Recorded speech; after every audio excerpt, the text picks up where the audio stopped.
এখন তোমাদের পবিত্র মাহে রমজানের শুভেচ্ছা। তো চলো আমরা আর দেরি না করে আজকে ক্লাসটা শুরু করে দিই। আজকে হচ্ছে তোমাদের এইচএসসি শর্ট সিলেবাসের ফ্রি রিভিশন কোর্সের আমাদের যে কেমিস্ট্রি কোর্সটা চলতেছিল, কেমিস্ট্রির সেকেন্ড পেপারের দ্বিতীয় লেকচার এবং কেমিস্ট্রি লাস্ট ক্লাস বলতে পারো। তো ইতোমধ্যে আমরা হচ্ছে ফার্স্ট পেপার পুরোটা শেষ করে ফেলছি, সেকেন্ড পেপারও মোটামুটি জৈব যৌগ ছাড়া বাকি পুরোটা শেষ। তো আজকের লেকচারটা অবভিয়াসলি অর্গানিক কেমিস্ট্রি নিয়ে থাকবে। তো চলো আজকে আমরা যেটা নিয়ে বেসিক্যালি একজোট হয়েছি বা হচ্ছে কি বলে ফোকাস করব, সেটা হচ্ছে সবগুলো হচ্ছে কোয়েশ্চেন সলভ করব, বোর্ড কোয়েশ্চেন। তো যত বেশি বোর্ড কোয়েশ্চেন সলভ করতে পারবো অত বেশি হচ্ছে আমাদের চান্সেস থাকবে যে আমরা কোয়েশ্চেনটা বুঝবো এবং কোয়েশ্চেনটা বুঝে আমরা আস্তে আস্তে আগাইতে পারবো। হ্যাঁ, সো চলো দেরি না করে ক্লাসটা শুরু করি। সো লেকচার 2 অধ্যায় 2 basically board question solving class আর কি।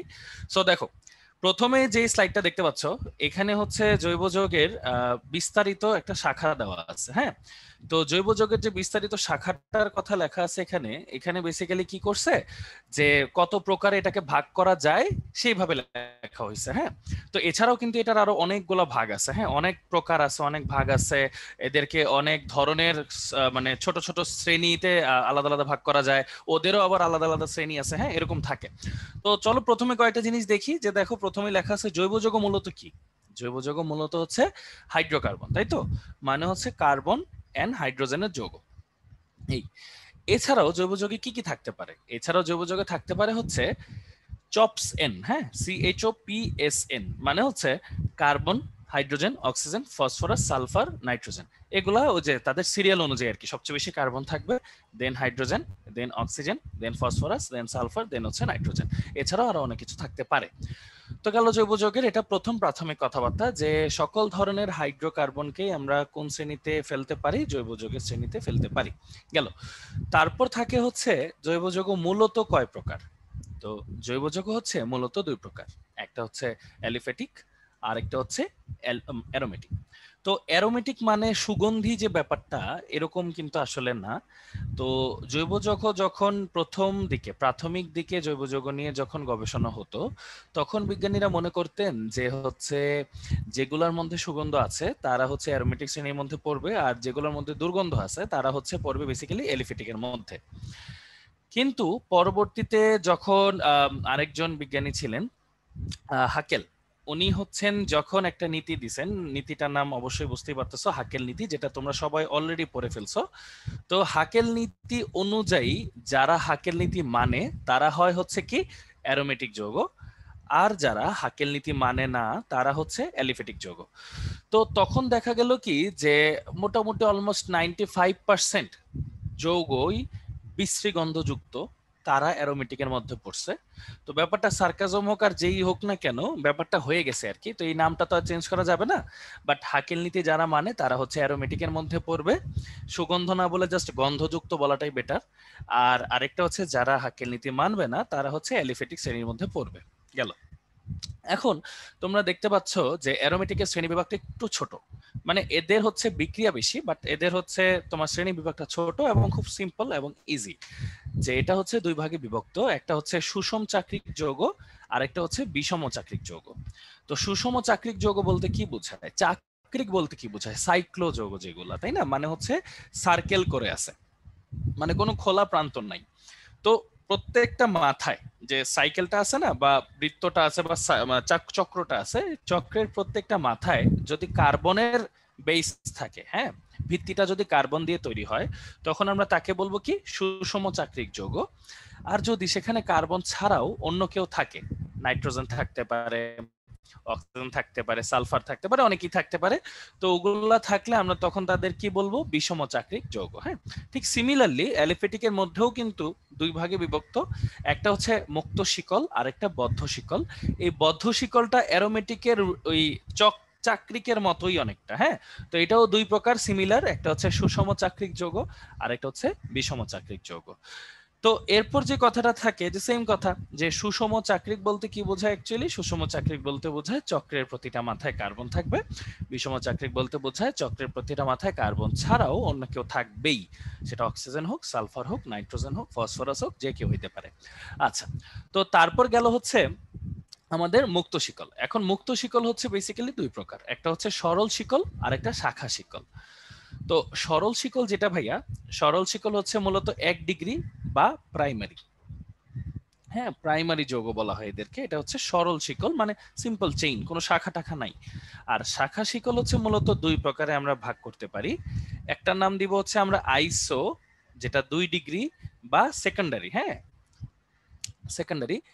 আর আরেকটা আছে নিও বা 3 ডিগ্রি, যেটা হচ্ছে টারশিয়ারি। ঠিক আছে, টারশিয়ারি বা টার্ট ও বলা হয়। তো এরকম আর কি ব্যাপারগুলো, মানে একটা শাখা থাকলে আইসো, আর একই কার্বনে 2টা শাখা, মানে 2 সাইডে যদি 2টা শাখা থাকে তখন তাকে বলবো নিও। এরকম করে কয়েকটা ভাগ আছে, তোমরা অলরেডি অবশ্যই জানো।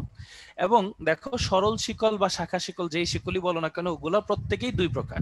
একটা হচ্ছে সম্পৃক্ত আর একটা অসম্পৃক্ত। সম্পৃক্ত মানে কি, কার্বনের যে 4টা হাত, 4টা হাতই ফিল আপ, এটাকে বলবো হচ্ছে সম্পৃক্ত। তো এটাকে আমরা আসলে মূলত কি বলি, অ্যালকেন বলি, তাই না, অ্যালকেন। আর অসম্পৃক্ত কাকে বলি, যাদের মধ্যে দ্বিবন্ধন বা মানে ত্রিবন্ধন আছে, মানে হচ্ছে যারা পুরাটা হাত ফিল আপ না, আরো নিতে সক্ষম। তো এরা মূলত কি হবে বলতো, এরা হবে হচ্ছে অ্যালকিন এবং অ্যালকাইন। হ্যাঁ, অ্যালকিন এবং অ্যালকাইন গেল। তো এই তো, এটা হচ্ছে আমাদের ওভারঅল জৈব যৌগের একটা সামারি। তাহলে আমি প্রথম থেকে একটা সামারি দিয়ে দিই আবার, যে জৈব যৌগ মূলত হচ্ছে হাইড্রোকার্বনের যৌগ। তো এটাতে হাইড্রোকার্বন ছাড়াও, মানে যে সিরিয়ালটা থাকে ওইটাকে এভাবে লেখা হয়েছে চপস এন হিসাবে, মানে হচ্ছে কার্বন সবচেয়ে বেশি থাকে, তারপর হাইড্রোজেন, তারপর অক্সিজেন, দেন ফসফরাস, সালফার, নাইট্রোজেন। জৈব যৌগ মূলত 2 প্রকার। একটা হচ্ছে অ্যালিফেটিক, অ্যারোমেটিক, যেটা হাকেল নীতি দিয়ে নিয়ন্ত্রিত হয়। হাকেল নীতি মানলে হচ্ছে অ্যারোমেটিক, না মানলে অ্যালিফেটিক। অ্যালিফেটিক হোক অ্যারোমেটিক হোক, দুইটাতেই বদ্ধ শিকলওয়ালা যৌগ পাওয়া যায়, যেটা সুষম চক্র মানে হচ্ছে প্রত্যেকটা কোণায় কার্বন থাকবে, আর বিষম চক্র মানে হচ্ছে কার্বন ছাড়া অন্য কেউ থাকবেই। তারপর মুক্ত শিকলকে 2 ভাগে ভাগ করেছি, সরল শিকল, শাখা শিকল অনুযায়ী, যে 1 ডিগ্রি, 2 ডিগ্রি, 3 ডিগ্রি এভাবে। এবং সরল শিকল হোক, শাখা শিকল হোক, দুইটাই হচ্ছে সম্পৃক্ত অসম্পৃক্ত ক্যাটাগরির মধ্যে পড়ে, যেটা হচ্ছে অ্যালকেন এবং অ্যালকিন অ্যালকাইন দিয়ে নিয়ন্ত্রিত। হ্যাঁ, এটা গেল হচ্ছে আমাদের একদমই প্রাথমিক আলোচনা। দ্বিতীয়ত আমরা যেটা নিয়ে পড়াশোনা করব সেটা হচ্ছে ভাইয়া কি, বিকারক। বিকারক হচ্ছে ভাইয়া 2 প্রকার। বিকারক কি, মানে যারা বিক্রিয়ায় অংশগ্রহণ করে, সিম্পল কথা। একটা হচ্ছে ইলেকট্রন আকর্ষী বিকারক, আরেকটা হচ্ছে কেন্দ্রাকর্ষী বিকারক। তো নাম দেখে জিনিসগুলো তো অলরেডি তোমরা আইডেন্টিফাই করতে পারোই, যে ইলেকট্রন আকর্ষী বলতে মূলত কি বোঝায়, যারা ইলেকট্রনকে আকর্ষণ করে। এখন ইলেকট্রনকে কে আকর্ষণ করবে, যে নিজে পজিটিভ, অথবা যার ইলেকট্রন কি আছে বলতো, মানে কম আছে বা ইলেকট্রনের ঘাটতি আছে, অথবা যাদের হচ্ছে অষ্টকটা অপূর্ণ। তো আমরা তো জানি অষ্টক মানে সর্বশেষ কক্ষপথে 8টা ইলেকট্রন যদি থাকে, তখন এটাকে আমরা কি বলি, স্টেবল বলি, তাই না। তো ওইটা যদি না থাকে বা কম থাকে, সেটাকে বলি হচ্ছে আমরা অষ্টক অপূর্ণ। তো এই 3টা ক্রাইটেরিয়া যখন ফিল আপ করে, তখন আমরা তাকে বলি ইলেকট্রন আকর্ষী। তো দেখো, এখানে লেখা আছে ধনাত্মক ইলেকট্রোফাইল। তো এগুলো কি কি হইতে পারে, যেমন CH3+, এটা কোন কেসে, মনে করো CH3 সাথে যদি ক্লোরিন টাইপের কিছু থাকে, ক্লোরিন তো মাইনাস, তাহলে CH3+, অথবা ফসফোনিয়াম আয়ন যদি হয়, অথবা অ্যামোনিয়াম আয়ন যদি হয়, অথবা হাইড্রোজেন আয়ন যদি হয়, এগুলো সব H+ আকারে কাজ করে। দেন আরেকটা কি, প্রশম ইলেকট্রোফাইল। প্রশম ইলেকট্রোফাইল বলতে যে অষ্টক অপূর্ণ, যেটা যেটা মূলত হচ্ছে লুইস অ্যাসিড বলি আমরা। হ্যাঁ, লুইস মতবাদ তো তোমরা পড়েছই। তো লুইস অ্যাসিড, তো লুইস অ্যাসিড কারা, যাদের ওই যে অষ্টক অপূর্ণ থাকে, যেমন হচ্ছে অ্যালুমিনিয়াম ক্লোরাইড, তারপর থাকবে হচ্ছে বেরিলিয়াম ক্লোরাইড, তারপর হচ্ছে বোরন ট্রাইফ্লোরাইড, এই যে এগুলা। এরপর থাকলো হচ্ছে কেন্দ্রাকর্ষী। তো কেন্দ্রাকর্ষী বলতে বোঝায় হচ্ছে কেন্দ্রকে যারা আকর্ষণ করে। তো আমরা তো জানি কেন্দ্র মানে হচ্ছে নিউক্লিয়াস, আর নিউক্লিয়াস মানে পজিটিভ। তো পজিটিভকে আকর্ষণ করবে কারা, অবশ্যই যারা নেগেটিভ, অথবা যাদের ইলেকট্রন বেশি আছে, অথবা যাদের মুক্ত জোর আছে, মুক্ত জোর আছে, অথবা যাদের অষ্টক সম্প্রসারিত, মানে যাদের মধ্যে অষ্টক সম্প্রসারণ হয়। সম্প্রসারণ মানে 8-এর বেশি ইলেকট্রন আছে। তো প্রত্যেকটারই এক্সাম্পল ভাইয়া দিচ্ছি।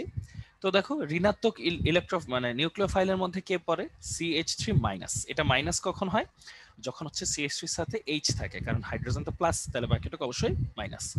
তো দেন এটার সাথে OH মাইনাস হইতে পারে, হ্যালোজেন মাইনাস হইতে পারে, সায়ানাইড মাইনাস হইতে পারে, এরকম অনেক কিছু মাইনাস হইতে পারে। এরপর থাকলো প্রশম নিউক্লিওফাইল। তো প্রশম নিউক্লিওফাইল জিনিসটা অ্যাকচুয়ালি কি, প্রশম নিউক্লিওফাইল হচ্ছে লুইস ক্ষার। লুইস মতবাদের অনুযায়ী যে যারা মুক্ত জোড় ইলেকট্রন দান করতে পারবে, মানে যাদের ইলেকট্রন এক্সেস আছে, তারা কিন্তু লুইস ক্ষার। তো এটার এক্সাম্পল হচ্ছে মনে করো অ্যামোনিয়া, যার মুক্ত জোড় একটা, পানি যার মুক্ত জোড় দুইটা, তারপর PCl3 যার মুক্ত জোড় একটা, তারপর মনে করো PCl5 হইতে পারে অষ্টক সম্প্রসারণ, SF6 হইতে পারে, IF7 হইতে পারে, এগুলো সব অষ্টক সম্প্রসারণের উদাহরণ। তো মোটামুটি তাহলে এই স্লাইডটাও গেল। তাহলে এই স্লাইডে ভাইয়া কি বললাম, যে বিকারক মূলত দুই প্রকার, একজন ইলেকট্রনকে আকর্ষণ করে যাদের নিজেদের ইলেকট্রন কম, ওটা হচ্ছে ইলেকট্রন আকর্ষী, আর একজন কেন্দ্রকে আকর্ষণ করে যাদের ইলেকট্রন বেশি অথবা মুক্ত জোড় আছে, তাদেরকে বলা হয় কেন্দ্রাকর্ষী। তো ইলেকট্রন আকর্ষীগুলো মূলত লুইস অ্যাসিড, কেন্দ্রাকর্ষীগুলো মূলত লুইস ক্ষার। হ্যাঁ, আচ্ছা, তারপর আসি একটু সামনে জৈব যৌগের যে বিক্রিয়াগুলো আমরা পড়ি। তো দেখো, জৈব যৌগের বিক্রিয়াগুলা মূলত চারটা ভাগে বিভক্ত। কি কি? সংযোজন, অপসারণ, প্রতিস্থাপন ও সমানুকরণ। তো সংযোজন বিক্রিয়াগুলো না খুব দেখছো তোমরা, যেমন হচ্ছে একটা ইথিন নিলা, ইথিনের সাথে হাইড্রোজেন সংযোজন করতে চাচ্ছ, তখন তুমি নিকেল দিলা আর 200 ডিগ্রি সেলসিয়াস তাপমাত্রা দিলা, তাহলে তৈরি হইলো কি? ইথেন, তাই না? ইথেন। তাহলে এটা কোন বিক্রিয়ার উদাহরণ? এটা হচ্ছে সংযোজন বিক্রিয়ার উদাহরণ গেল। এরপর অপসারণ বিক্রিয়া আর প্রতিস্থাপন বিক্রিয়ার একটা সিমিলার উদাহরণ দিই, যে উদাহরণটা তোমাদের কাছে অনেক ইন্টারেস্টিং মনে হবে এই কারণে যে এগুলা কিন্তু আসলে একসাথে ক্যাটাগরাইজ করা যায়। তো এটার এক্সাম্পলটা এরকম, যে সাপোজ তোমার কাছে আছে হচ্ছে CH3 CH2 Cl, এরকম কিছু একটা আছে। তো এটার সাথে আমি দিলাম মনে করো KOH, ফার্স্টে দিলাম অ্যালকোহলীয়, আর আরেকটা দিলাম মনে করো KOH অ্যাকুয়াস। হ্যাঁ, অ্যাকুয়াস মানে হচ্ছে জলীয়, আর আরেকটা দিলাম অ্যালকোহলীয়। হুম, তো একই জিনিসের সাথে দুইটা বিক্রিয়া করাচ্ছি মনে করো।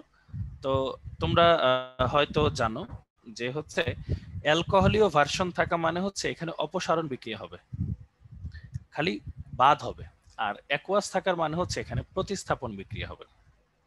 ঠিক আছে?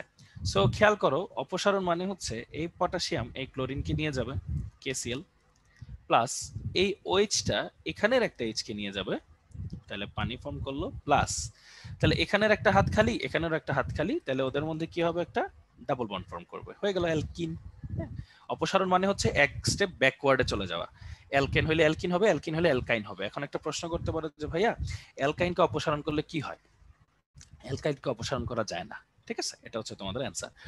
এবার আসি হচ্ছে এখানে প্রতিস্থাপন। প্রতিস্থাপন কি হয় দেখো, পটাশিয়াম ক্লোরিনের সাথে রিঅ্যাকশন করবে, সেম KCl, প্লাস OH-টা এখানে প্রতিস্থাপিত হবে শুধু, তাহলে CH3 CH2 OH হয়ে গেল।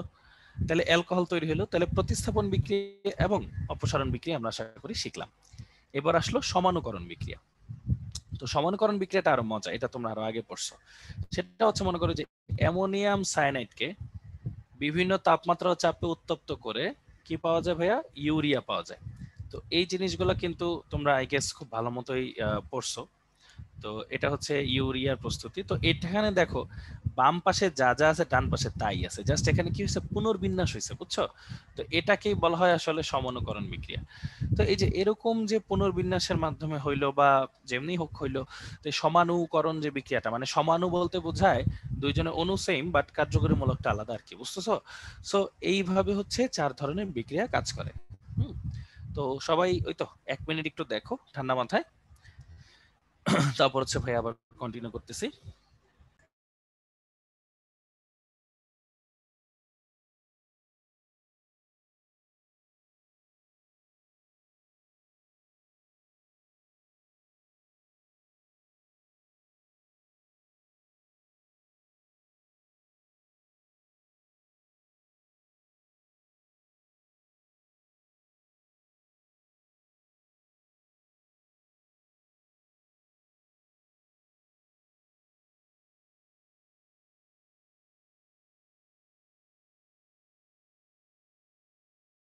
ভাইয়া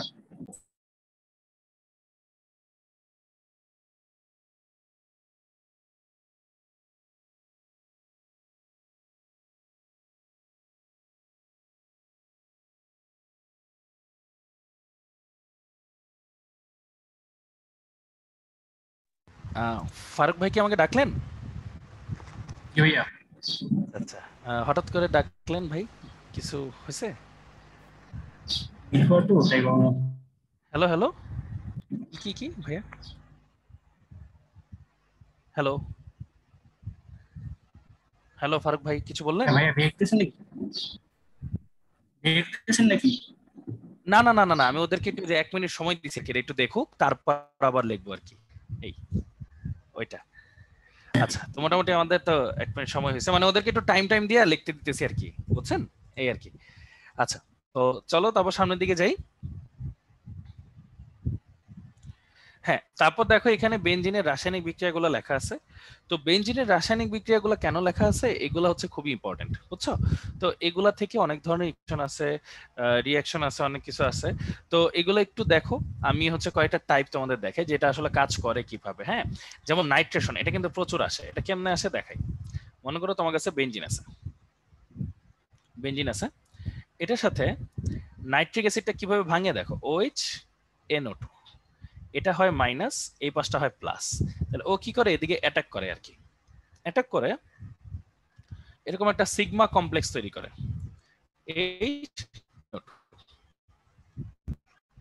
এই পাশটা হয়ে যায় প্লাস। হ্যাঁ, তারপর কি হয়, একটা তো OH মাইনাস থেকেই যাচ্ছে, এই এইচটা আবার কি হয়, এই OH মাইনাসের কাছে চলে আসে, পানি ফর্ম করে, প্লাস NO2টা থেকে যায়। এটাকে বলা হয় নাইট্রেশন। হ্যাঁ, এটাকে বলা হয় নাইট্রেশন। তো এইভাবে নাইট্রেশন হয়, সালফোনেশন হয়, ক্লোরিনেশন হয়, তারপর অ্যালকাইলেশন হয়, অ্যাজাইলেশন হয়। আচ্ছা, এখানে এই যে এটা একটা এক্সট্রা জিনিস আসছে, আর এই গোল্লাটা হবে না মাঝখানে, এটা গ্যামাক্সিন পাউডার, ওজনীকরণ, অনেক কিছু আছে। তো আশা করি তোমরা এই জিনিসটা বুঝতে পারছো, ঠিক আছে? ওকে, ঠিকঠাক মতো আমার কথা শুনতে পাচ্ছেন তো ফারুক ভাই?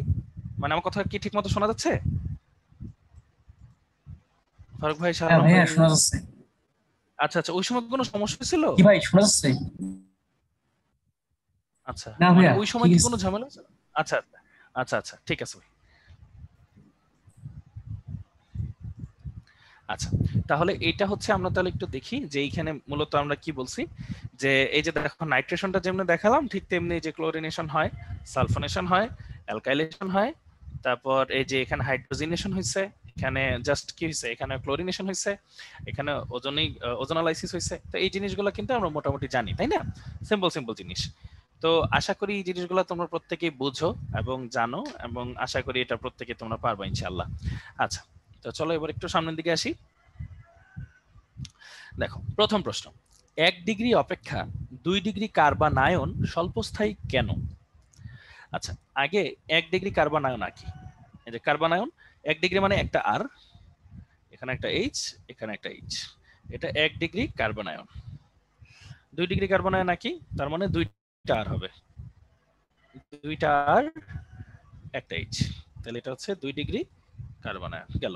তাহলে একটু চিন্তা করে দেখো তো, যে একটা মানে এই দুইটার মধ্যে মূল পার্থক্য কি, যে আর এর একটা যে ব্যবচ্ছেদটা, যে আর বেশি কমের ব্যাপারটা। হ্যাঁ, তো বোঝাই যাচ্ছে যে তোমরা তো জানো যে আর মূলত কি, আর মূলত হচ্ছে ইলেকট্রন দাতা গ্রুপ, ঠিক আছে? আর মূলত হচ্ছে ইলেকট্রন দাতা গ্রুপ। সো খেয়াল করে দেখো যে এইখানে ইলেকট্রন ঘনত্ব কম, এইখানে ইলেকট্রন ঘনত্ব বেশি, যেহেতু আর বেশি, তাই না? ইলেকট্রন ঘনত্ব বেশি। তো খেয়াল করো, আর বেশি দেখে ইলেকট্রন ঘনত্ব বেশি, আর ও তো এমনিতেই নেগেটিভ, তাই না? তো যে নিজে নেগেটিভ, ওর মধ্যে যদি ইলেকট্রন ঘনত্ব বাড়ে, তাহলে ওর কি পাওয়ার বেড়ে যায় না? পাওয়ার বেড়ে যায়। এজন্য 2 degree carbanion is greater then 1 degree carbanion কিসের ক্ষেত্রে? সক্রিয়তার ক্ষেত্রে, তাই তো? সক্রিয়তার ক্ষেত্রে। তাহলে বলো তো স্থিতিশীলতার ক্ষেত্রে কোনটা হবে? স্থিতিশীলতার ক্ষেত্রে উল্টাটা হবে, তাই না? স্থিতিশীলতার ক্ষেত্রে হবে 1 degree carbanion greater than 2 degree carbanion. এই কারণেই বলছে 1 ডিগ্রি অপেক্ষা 2 ডিগ্রি একটু কম স্থায়ী, মানে সক্রিয় বেশি আর কি। এই কথাটাই জানতে চাইছে, আর কিচ্ছু না। তো আই গেস তোমরা এটা বুঝছো সুন্দর করেই। তো চলো এবার একটু সামনের দিকে আসি। দেখো, এই যৌগ থেকে কি রূপে কার্বক্সিলিক অ্যাসিড প্রস্তুত করা যায়, সমীকরণ সহ লিখো। এই যৌগটা কি লিখছে? এ হচ্ছে 2 কার্বন বিশিষ্ট অসম্পৃক্ত যৌগ। তো বুঝতেই পারতেছো এটা আসলে কি হবে, অ্যাসিটিলিন হবে। হ্যাঁ, তো দেখো এ লিখি এখানে C2H, তো এটা থেকে আমার কি বানাইতে হবে, কার্বক্সিলিক অ্যাসিড প্রস্তুত করা লাগবে। তো এটা না অ্যাকচুয়ালি অনেক ভাবে করা যায়, বুঝছো? আমি দুইটা ভাবে দেখাই দিতেছি। অ্যাপ্রোচ 1 দুই ভাবে করাই দিই। অ্যাপ্রোচ ওয়ান কিভাবে, মনে করো C2H2, এটার মধ্যে হাইড্রোজেন দিলাম, নিকেল দিলাম, 200 ডিগ্রি সেলসিয়াস তাপমাত্রা দিলাম, তৈরি করলো C2H4। আবার হাইড্রোজেন অ্যাড, নিকেল দিলাম, 200 ডিগ্রি সেলসিয়াস তাপমাত্রা দিলাম, তৈরি হইলো C2H6। তারপর এটার মধ্যে ক্লোরিন দিলাম ইউভির উপস্থিতিতে, তৈরি হইলো C2H5Cl প্লাস HCl। তারপর এটার মধ্যে দিলাম KOH অ্যাকুয়াস, KOH অ্যাকুয়াস, আচ্ছা একটু সুন্দর করে বড় করে লিখি। তারপর এটার মধ্যে দিলাম হচ্ছে KOH অ্যাকুয়াস, তো উৎপন্ন হইলো হচ্ছে C2H5OH প্লাস KCl। তারপর এটার মধ্যে দিলাম জাইমন অক্সিজেন, যেটা দিছে হচ্ছে পটাশিয়াম ডাইক্রোমেট আর H2SO4 এর উপস্থিতিতে। তো তৈরি হইলো হচ্ছে প্রথমে পানি প্লাস CH3CHO অ্যালডিহাইড, তারপর আবার জারণ করব পটাশিয়াম ডাইক্রোমেট প্লাস H2SO4, এটা তৈরি করলো হচ্ছে CH3COOH। এই যে এইভাবে কার্বক্সিলিক অ্যাসিড প্রস্তুত করা যায়, এটা অ্যাপ্রোচ 1। হ্যাঁ, এছাড়াও আরেকটা আছে অ্যাপ্রোচ 2, যেটা তোমাদের ইচ্ছা পরীক্ষা লিখতে পারবা, সমস্যা নাই। অ্যাপ্রোচ 2 সেটা হচ্ছে এই যে যে অ্যাসিটিলিনটাকে দেখতে পাচ্ছ, অ্যাসিটিলিনটার মধ্যে যদি আমি পানি সংযোজন করি 20% H2SO4, এটার কথা তোমাদের মনে থাকা উচিত, পুনর্বিন্যাস বিক্রিয়া, আর 2% মার্কিউরি সালফেট, তাহলে উৎপন্ন হবে CH3CHO। তারপর শুধুমাত্র এটাকে যদি আমরা জারণ করি পটাশিয়াম ডাইক্রোমেট আর H2SO4 এর উপস্থিতিতে, তখন আমরা পাবো হচ্ছে CH3COOH। শেষ হয়ে গেল। হ্যাঁ, এইভাবে হচ্ছে আমরা চাইলে প্রস্তুত করতে পারি। একটা হচ্ছে অ্যাপ্রোচ 1, একটা হচ্ছে অ্যাপ্রোচ 2। তো তোমরা সবাই আবার 1 মিনিটের জন্য একটু দেখো ঠান্ডা মাথায়, মনোযোগ দিয়ে।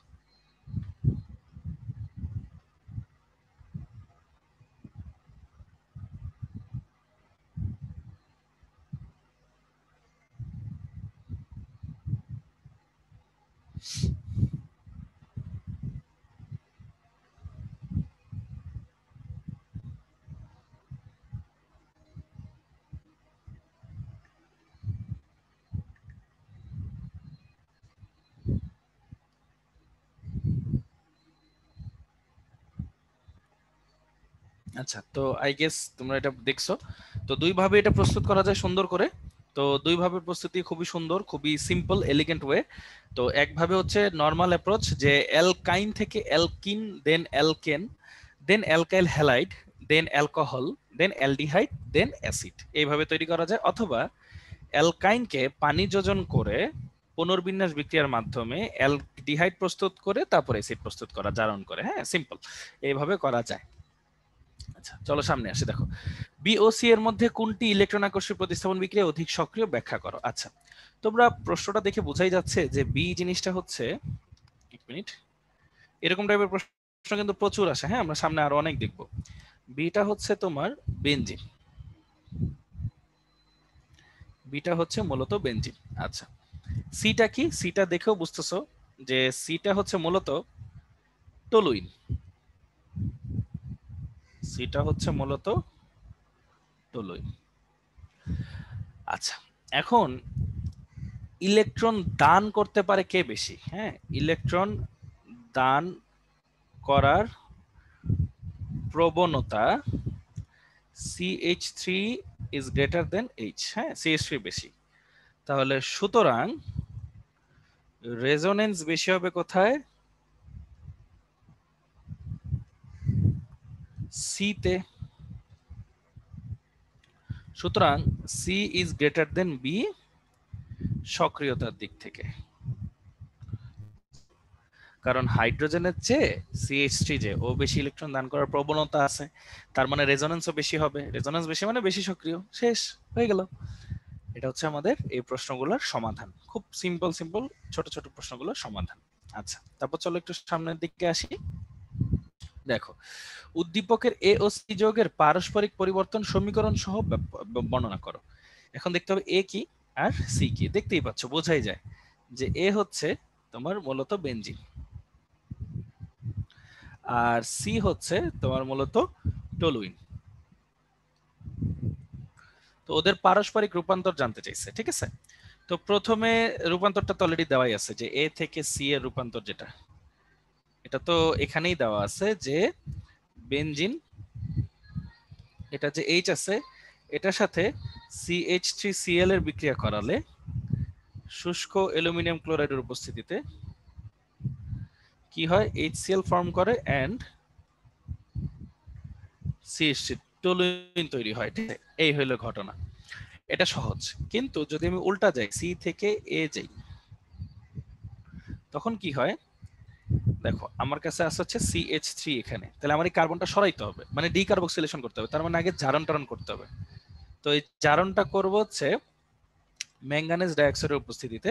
তাহলে প্রথমে এই বিক্রিয়াটার নাম হচ্ছে ইটার্ড বিক্রিয়া, হ্যাঁ, তৈরি হবে হচ্ছে অ্যালডিহাইড। আবার জারণ করব এটাকে, জারণ করলে তখন তৈরি হবে হচ্ছে বেনজোইক অ্যাসিড। ওইটার সাথে আমরা সোডিয়াম হাইড্রোক্সাইড যদি অ্যাড করি, তখন তৈরি হবে কি, সোডিয়াম বেনজয়েট এবং পানি। তো আমরা যদি এখন ডিকার্বক্সিলেশন করার ট্রাই করি, মানে সোডিয়াম হাইড্রোক্সাইড দিব এবং ক্যালসিয়াম অক্সাইড দিব, তখন কি হবে, সোডিয়াম কার্বনেট তৈরি হবে এবং কি তৈরি হবে, বেনজিন। বেনজিন তৈরি হয়ে গেল। তাহলে এইভাবে হচ্ছে আমরা এ থেকে সি এবং সি থেকে ই এর মানে পারস্পরিক পরিবর্তন করতে পারি, ঠিক আছে। তো একটু ঠান্ডা মাথায় সবাই 1-2 মিনিট দেখো এটা একটু, তারপর আমরা আবার শুরু করতেছি, হ্যাঁ, ঠান্ডা মাথায় দেখো।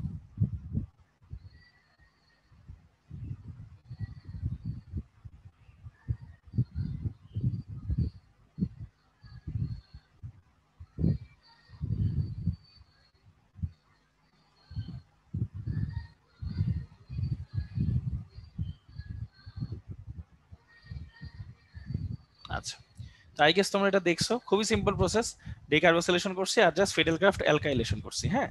আচ্ছা, তো চলো একটু সামনে আসি। তারপরও তোমাদের সুবিধার জন্য আমি একটু লিখে দিই কয়েকটা কথাবার্তা, যে যে এইটুক বিক্রিয়াকে বলা হয় ইটার্ড বিক্রিয়া। এই বিক্রিয়াটাকে বলা হয় ফিডেলক্রাফট অ্যালকাইলেশন।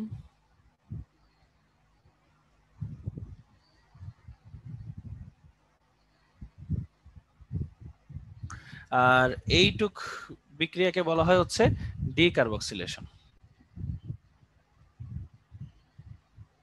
গেল, ওকে। তো চলো সামনে আসি, কি লিখছে দেখো, উদ্দীপকের বি যৌগ ও সি যৌগের মধ্যে কোনটি অধিক সক্রিয়।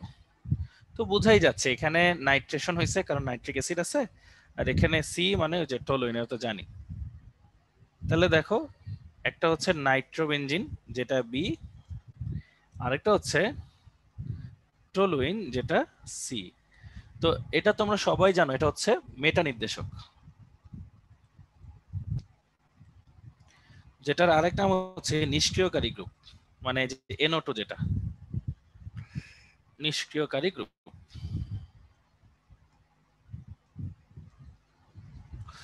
সি হচ্ছে টলুইন যেটা মানে CH3, এটা হচ্ছে অর্থপ্যারা নির্দেশক,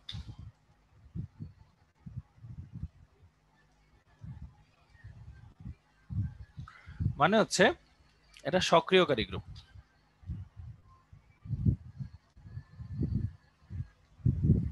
এটা হচ্ছে কি গ্রুপ, সক্রিয়কারী গ্রুপ, ওকে। এইভাবে এই অ্যাপ্রোচগুলো আসে। আচ্ছা, তাহলে একটা সক্রিয়কারী গ্রুপ দেখলাম, একটা সক্রিয়কারী নিষ্ক্রিয়কারী গ্রুপ দেখলাম। তো আমরা বুঝতেই পারতেছি সক্রিয়কারী গ্রুপ অবশ্যই পাওয়ার বেশি থাকবে। তাহলে সুতরাং অ্যান্সার কি, অ্যান্সার হচ্ছে C is greater than B. শেষ হয়ে গেল। সক্রিয়কারী গ্রুপ, এটা নিষ্ক্রিয়কারী গ্রুপ সক্রিয়তার দিক থেকে, লিখে দিই সক্রিয়তার দিক থেকে। শেষ হয়ে গেল। এবার আসে একটু সামনে। আচ্ছা, এখানে হচ্ছে রেজোনেন্সটা দেখানো হয়েছে, বুঝছো, একটা অর্থপ্যারা আর মেটার রেজোনেন্সটা, এই যে এটা হচ্ছে অর্থপ্যারা আর এটা হচ্ছে মেটা। এই জিনিসগুলো আই গেস তোমাদের ক্লিয়ার, যে অর্থপ্যারাতে যে অর্থ, প্যারা, অর্থ, এই 3 পজিশনে সক্রিয়তা হয়, আর এখানে এই 3 পজিশনে নিষ্ক্রিয়তা তৈরি হয়। তো এই কারণে হচ্ছে এই অ্যাপ্রোচগুলো হয়, এই কাহিনীগুলো হয়, এই কাজগুলো হয়। তো এটা একটু ঠান্ডা মাথায় তোমরা 1-2 মিনিট দেখো, তারপর ভাইয়া আবার শুরু করবো, হ্যাঁ। 1-2 মিনিট আগে দেখো ঠান্ডা মাথায়।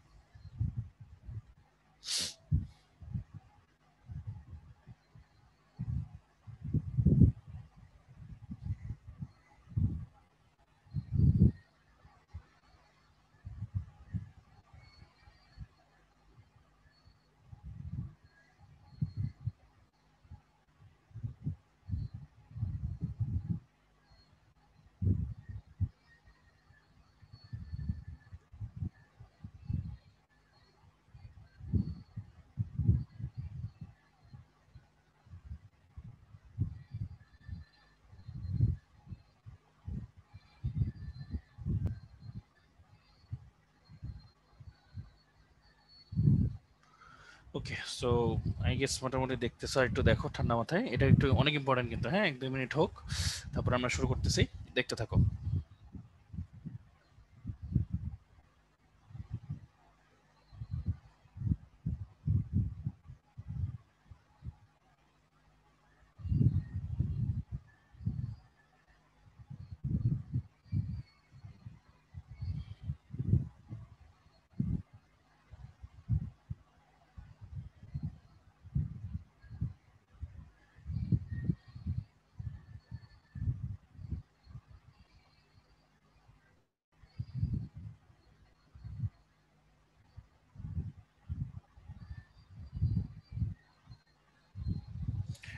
ওকে, সো এটা মোটামুটি দেখছো আই গেস। তো চলো সামনের দিকে আসি, দেখো কি লিখছে। এ যৌগটি অসম্পৃক্ত কিনা পরীক্ষা সমীকরণের সাহায্যে দেখাও। মানে অসম্পৃক্ততা পরীক্ষা দেখাতে হবে। তো এটা কি, এটা তো তোমরা সবাই বুঝতেইছো, যে 2 কার্বন বিশিষ্ট অম্লধর্মী হাইড্রোকার্বন, মানে এ হচ্ছে অ্যাকচুয়ালি অ্যাসিটিলিন বা হচ্ছে ইথাইন। হ্যাঁ, C2H2। তো দুইটা পরীক্ষা করা যায়। মনে করো প্রথমে বেয়ার পরীক্ষাটা দেখাই।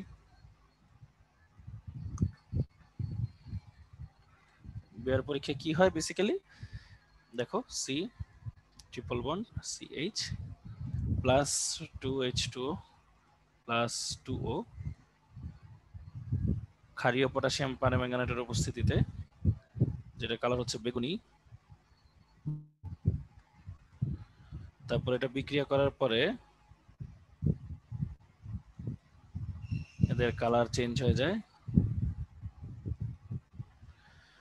বর্ণহীন হয়ে যায়। হ্যাঁ, এই বর্ণহীন হওয়া মানেই তো পরীক্ষা সফল, তার মানে ও হচ্ছে অসম্পৃক্ত। আরেকটা হচ্ছে ব্রোমিন দ্রবণ পরীক্ষা। ব্রোমিন দ্রবণ পরীক্ষা, এটাতে কি হয়, এটাতে ব্রোমিন অ্যাড হয়।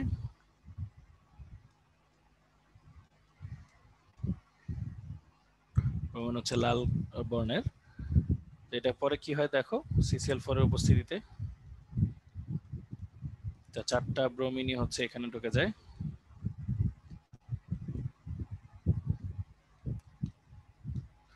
আচ্ছা, তাই এটা হয়ে যায় বর্ণহীন। তো মানে এই পরীক্ষাটাই হচ্ছে অসম্পৃক্ততা পরীক্ষা। বেয়ার পরীক্ষা বলো, ব্রোমিন দ্রবণ পরীক্ষা বলো, তো দুইটার যে কোনো একটা লিখলেই হয়, অথবা দুইটা লিখলেই ভালো। হ্যাঁ, এইভাবে হচ্ছে অ্যাপ্রোচগুলো আমাদের আগাইতে হবে।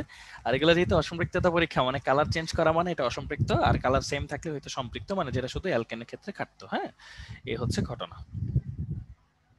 এবার আসি, দেখো কি লিখছে। এক্স ও ওয়াই এর ইলেকট্রন আকর্ষিত বিক্রিয়ার ক্ষেত্রে সক্রিয়তা ক্রম বিশ্লেষণ করো। সোজা জিনিস। হ্যাঁ, আবারও আগের মতো।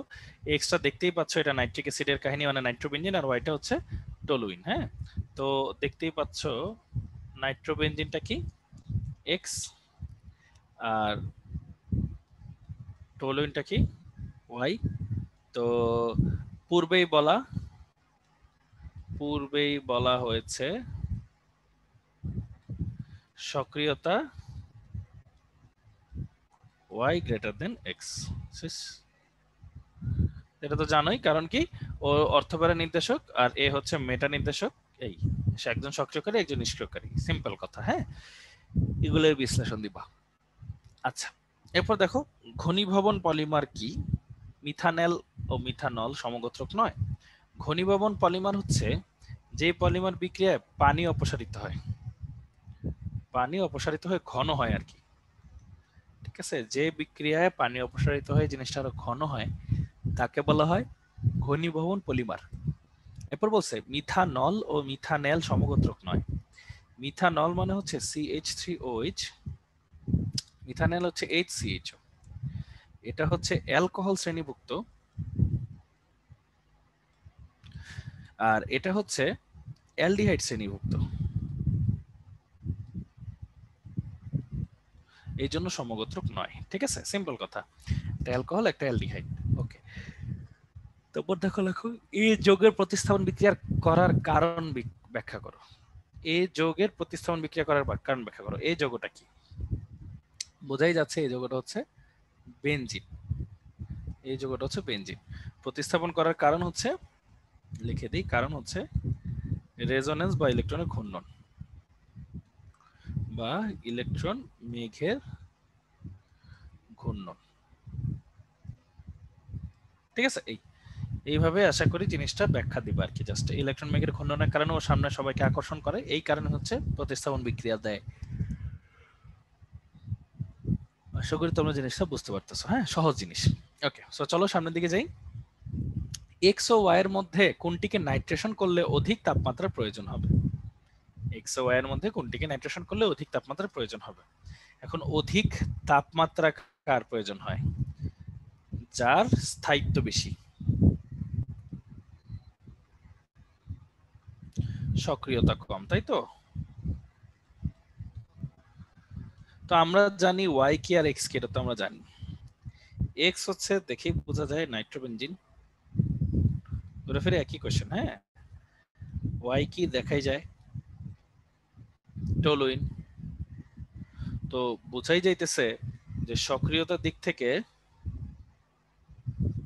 ওয়াই গ্রেটার দেন এক্স, তাহলে স্থিতিশীলতার দিক থেকে এক্স গ্রেটার দেন ওয়াই। সুতরাং তাপমাত্রা বেশি লাগবে, বেশি লাগবে এক্স গ্রেটার দেন ওয়াই। শেষ হয়ে গেল, সিম্পল কথা। হ্যাঁ, আচ্ছা চলো সামনের দিকে যাই। দেখো কি বলছে, রেসিমিক মিশ্রণ কি? রেসিমিক মিশ্রণ হচ্ছে আলোক নিষ্ক্রিয় মিশ্রণ। দুটি এনানসিওমারের আলোক নিষ্ক্রিয় মিশ্রণ।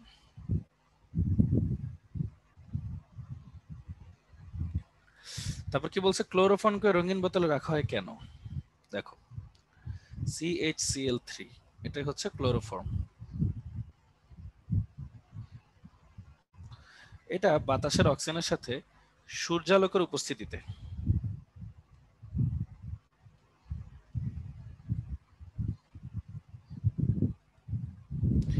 COCl2 প্লাস HCl প্রডিউস করে। CaCl2 কি? Phosgene gas. ফসজিন গ্যাস তৈরি করে, এটা মারাত্মক বিষাক্ত, মারাত্মক বিষাক্ত। এই জন্য ক্লোরোফর্ম তো বেসিক্যালি অজ্ঞান করার জন্য ইউজ করে। এই জন্য যে অশিক্ষিত যারা ক্লোরোফর্ম দিয়ে অজ্ঞান করতে যায়, তারা সূর্যের আলোতে মনে করো ক্লোরোফর্মটা ধরে রাখে, বিষাক্ত গ্যাস হয়ে যায়, পরে লোকরে অজ্ঞান করতে গিয়ে মাইরেই ফেলে। এই জন্য দেখো না, অজ্ঞান পার্টির খপ্পরে পড়লে অনেকে মারাও যায় এই কারণে, মানে উল্টা পাল্টা না বুঝা না করে যেটা করে। হ্যাঁ, শিক্ষিত করলে তো মনে করো, শিক্ষিত হলে তার করতো না, কিন্তু তারপর আর কি। হ্যাঁ, এই এটা হচ্ছে এদের মধ্যবর্তী একটা সমস্যা। আচ্ছা, তারপর চলো একটু সামনের দিকে আমরা যাই। তারপর দেখো এখানে কি লিখছে, এ ও বি, এটা এ ও বি হবে আর কি। আসলে এ ও বি এর মধ্যে পার্থক্যসূচক বিক্রিয়া সমীকরণ সহ লেখো। হ্যাঁ, এ ও বি এর মধ্যে পার্থক্যসূচক বিক্রিয়া সমীকরণ সহ লেখো। এখন কথা হচ্ছে এ ও বি জিনিসটা কি? দেখাই যাচ্ছে যে এটা হচ্ছে তোমার C2H2, বিটা কিন্তু অবশ্যই হবে C2H6। কারণ এখানে যদি এই যে প্যালাডিয়াম আর বেরিয়াম সালফেট থাকতো, প্যালাডিয়াম প্লাস বেরিয়াম সালফেট থাকলে থাকলে C2H4 হতো, C2H4 হতো। বাস এই জিনিসটা লিখবা। এই তাহলে দেখো এটা তো অসম্পৃক্ত, এটা হচ্ছে সম্পৃক্ত। তাহলে কি দিবা? তাহলে অ্যান্সার হবে হচ্ছে বেয়ার টেস্ট আর ব্রোমিন দ্রবণ পরীক্ষা।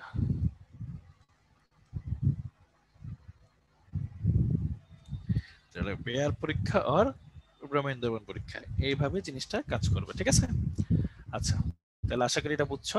এবার আসি সামনে। বলছে সিওডি এর মধ্যে, সিওডি এর মধ্যে ইলেকট্রন আকর্ষী বিক্রিয়া অধিক সক্রিয় কে? তো বুঝতেই পারতেছো সিটা কে, এটা নিয়ে একটু আগে পড়ছি আমরা। সিটা হচ্ছে বেনজিন। ডিটা কে? এটা দেখাই যাইতেছে, ডিটা কিন্তু টলুইন। অধিক সক্রিয় কে? সুতরাং সক্রিয়তা, এটা অলরেডি পড়ছি, পূর্বেই আলোচিত।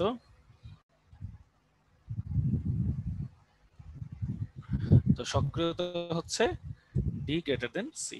শেষ হয়ে গেল। দেখছো কত কমন পড়ে, মানে একই জিনিস, একই প্র্যাকটিস, একই ব্যাপার। হ্যাঁ, এই যে দেখো, এ হতে কিভাবে অ্যারোমেটিক যৌগ প্রস্তুত করবে, তো বোঝাই যায় এ কি। এ হচ্ছে বেনজিন, সরি C2H2 অ্যাসিটিলিন। তো দেখো C2H2 এই জিনিসটাকে তিনটা নিয়ে যদি আমি 450 degree Celsius temperature and iron দিই, তখন তৈরি হবে হচ্ছে বেনজিন। 1 মিনিট,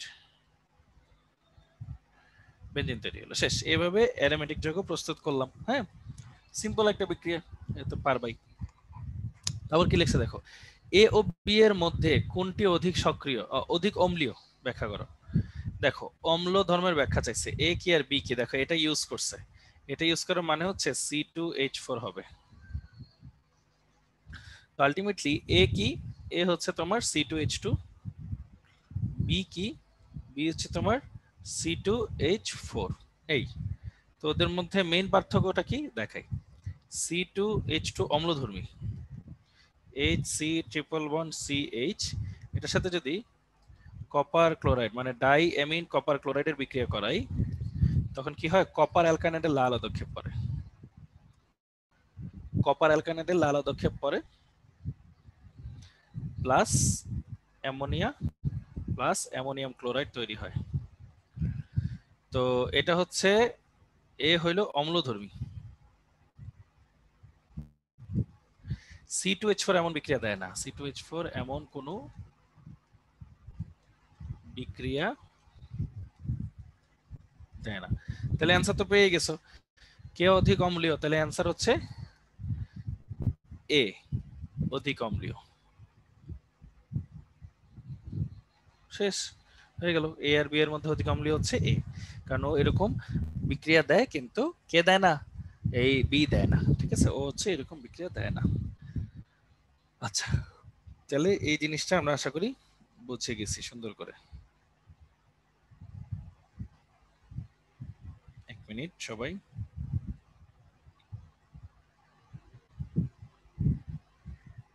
আচ্ছা, তারপর চলো একটু সামনের দিকে যাই। কি লিখছে দেখো, কার্যকরী মূলক কি, ল্যাকটিক অ্যাসিড আলোক সমানুক ব্যাখ্যা করো। কার্যকরী মূলক হচ্ছে যারা একটা যৌগের সমগ্র ধর্ম ও বৈশিষ্ট্য নিয়ন্ত্রণ করে। কার্যকরী মূলক কি, যারা একটি যৌগের সমগ্র ধর্ম ও বৈশিষ্ট্য নিয়ন্ত্রণ করে, তারাই হচ্ছে কার্যকরী মূলক। আচ্ছা, এখানে কার্যকরী মূলক কি কি থাকতে পারে এগুলো তো তোমরা জানোই, COOH NH2 এগুলা। এরপর লেখছে ল্যাকটিক অ্যাসিড আলোক সমানুক ব্যাখ্যা করা। আচ্ছা দেখি লিখি, ল্যাকটিক অ্যাসিড কোনটা, CH3 CHOH COOH। তো এই কার্বনের চারটা হাতে চারটা ভিন্ন মূলক আছে, এটা কিন্তু কাইরাল কার্বন, কাইরাল কার্বন, এজন্য এটা হচ্ছে আলোক সমাণু। শেষ, এটা একটা কাইরাল কার্বন, এই কারণে এটা হচ্ছে কি একটা আলোক সমাণু। শেষ হয়ে গেল। ঠিক আছে, মানে যেই কার্বনের চারটা হাতে চারটা ভিন্ন জিনিস থাকে তাকে বলা হয় কাইরাল কার্বন বা আলোক সমাণু। হ্যাঁ, আচ্ছা, তো চলো এবার একটু সামনের দিকে আসি। ই সমাণুর সাথে HB এর বিক্রিয়া সমীকরণ সহ ব্যাখ্যা করো। এখানে কি আছে, একটা n এর মান 4, তো বুঝতেই পারতেছো এটা হচ্ছে C4H6, হাইড্রোজেন দিল, তাহলে এটা C4H8, যেহেতু প্যালাডিয়াম বেরিয়াম সালফেট আছে, তো এই জন্য এটা অপ্রতিসম, মানে কি এটা সমানভাবে বিভক্ত না। তাহলে ইটা কি হবে, ইটা হচ্ছে এক পাশেই থাকবে, তাহলে CH3 CH2 CH double bond CH2, এটা হচ্ছে ই। বলছে এটার সাথে কার বিক্রিয়া করাতে, HBr এর বিক্রিয়া করাইতে। তো বুঝতেই পারতেছো এটা কিন্তু মার্কনিকভের কাহিনীটা আসবে। এটা 2 মোল নাও, এটাও 2 মোল নাও, তাহলে CH3 CH2 CH bromine CH3, অথবা CH3 CH2 CH2 CH2 bromine, এরকম হইতে পারে। তো তো একটা কথা খুব ভালো মতোই জানি যে 2 degree carbocation is greater then 1 degree carbocation, এটা কিসের দিকে, স্থিতিশীলতার দিক থেকে, স্থিতিশীলতার দিক থেকে। ঠিক আছে, বেশি ইম্পর্টেন্ট। তো একটু খেয়াল করে দেখো যে এটা কিন্তু 2 ডিগ্রি কার্বোক্যাটন আর এটা কিন্তু 1 ডিগ্রি কার্বোক্যাটন। তো স্থিতিশীলতা যার বেশি উৎপাদন হয় সে বেশি, হ্যাঁ, উৎপাদন ক্ষমতাও বেড়ে যায়। সো আলটিমেটলি এটা হয় হচ্ছে 90%, এটা হয় হচ্ছে 10%। এ হচ্ছে মানে এটা কমার্শিয়াল হিসাব, কিভাবে কোনটা কাউন্ট করা হয়। তো ঠান্ডা মাথায় একটু দেখো সবাই, তারপর ভাইয়া আর একটু এক্সপ্লেন করতেছি। দেখো 1-2 মিনিট দেখো।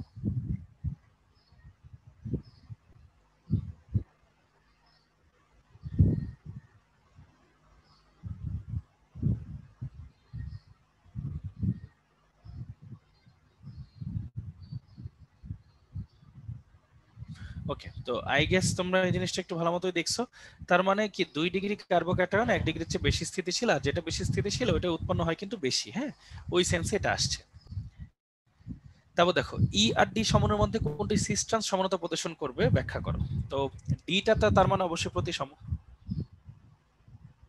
প্রতিসম মানে মাঝ বরাবর থাকবে, তাহলে C C double bond C C, তাহলে এখানে একটা এইচ, এখানে একটা এইচ, এখানে CH3, এখানে CH3, এখানেও CH3, ঠিক আছে। এই তো এটা হচ্ছে তোমার ডি।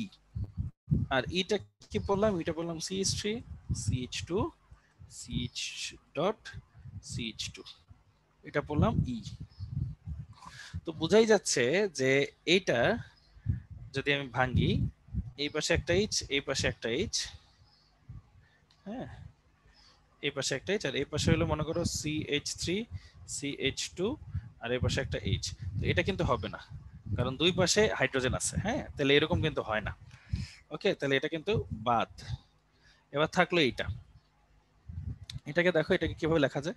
এটা খুব সুন্দর করে লেখা যায় এরকম যে C double bond C H H CH3 CH3, যেটাকে আমরা বলি সিস, আর এটা হচ্ছে ট্রান্স লিখতে পারো C double bond CH3 CH3 H H, তাহলে এটাকে কি লিখবো আমরা হচ্ছে ট্রান্স। এটা হচ্ছে সিস ট্রান্সের ধারণা। তো আই গেস এটা তোমার সবাই বুঝতে পারছো। আর দুইটা একটা কার্বনে একই মৌল দুইবারে বেশি থাকতে পারবে না, হ্যাঁ। তো এটা হচ্ছে এই জন্য এটা বাদ পড়ছে। তো একটা হলো সিস ট্রান্স দেখলা, তো আশা করি এটা তোমরা বুঝতে সক্ষম হয়েছো। এরপর আসো একটু সামনে যাই। কি বলছে, ন্যাপথালিন একটি অ্যারোমেটিক যৌগ কেন। তো চলো ব্যাখ্যা করি, ন্যাপথালিন একটি অ্যারোমেটিক যৌগ কেন। তো সবাই দেখো, ন্যাপথালিনের সংকেত তো যে ডাবল বেঞ্জিন আর কি। তো ডাবল বেঞ্জিন হয় কেমন, এই যে এরকম হয়। তো দেখতেই পাচ্ছ এখানে পাই বন্ধন কয়টা আছে, 5টা। 1 2 3 4 5, 5টা। তাহলে পাই ইলেকট্রন কয়টা হলো, 10টি। তাহলে 4n প্লাস 2 ইকুয়াল টু হচ্ছে 10, তাহলে 4n ইকুয়াল টু কত হবে, 10 মাইনাস 2, তাহলে n ইকুয়াল টু কত হবে, 8/4 ইকুয়াল টু 2। মিলছে, তার মানে হাক্কেল নীতি ফলো করে। হাক্কেল নীতি ফলো করলে এটা কি হবে, অ্যারোমেটিক যৌগ হবে। ওকে, হাক্কেল নীতি ফলো করা মানে হচ্ছে কি, অ্যারোমেটিক যৌগের মধ্যে পড়বে। গেল। এবার উদ্দীপকের এ থেকে একটি জ্যামিতিক সমানতার সমীকরণের সাহায্যে প্রস্তুত করো। উদ্দীপকের এই যে একটু আগে কিন্তু আমরা বললাম যে এ কোনটা ছিল, এ ছিল হচ্ছে CH3 CH2 CHBr CH3, ঠিক আছে। আর বি ছিল কোনটা, CH3 CH2 CH2 CH2Br। তো জ্যামিতিক সমতা প্রদর্শন মানে বের করতে হইলে মাঝখানে ডাবল বন্ড আনা লাগবে। তো এটাই হচ্ছে সুইটেবল, কারণ এটার মাঝের কাছাকাছি ব্রোমিনটা আছে, তো এটাকে কোনোভাবে রিমুভ করতে পারলে হয়ে যাবে। তো এটার সাথে যদি পটাশিয়াম হাইড্রোক্সাইড অ্যালকোহলিও দাও, তাহলে কিন্তু হয়ে যায় আসলে। কেমনে, পটাশিয়াম ব্রোমিনকে নিবে এখান থেকে, আর এখানের একটা এইচ ওর কাছে চলে যাবে। তো কি হইলো জিনিসটা, CH3 CH double bond CH CH3। তো এটাই কিন্তু আগের পৃষ্ঠায় দেখাইছি, এটা কিন্তু সিস প্লাস ট্রান্স দুইটাই হইতে পারে। ওকে, এখানে সিস আর ট্রান্স দুইটাই হইতে পারে। তো একটু ঠান্ডা মাথায় দেখো, এটা নাম হচ্ছে সাইজেফ নীতি।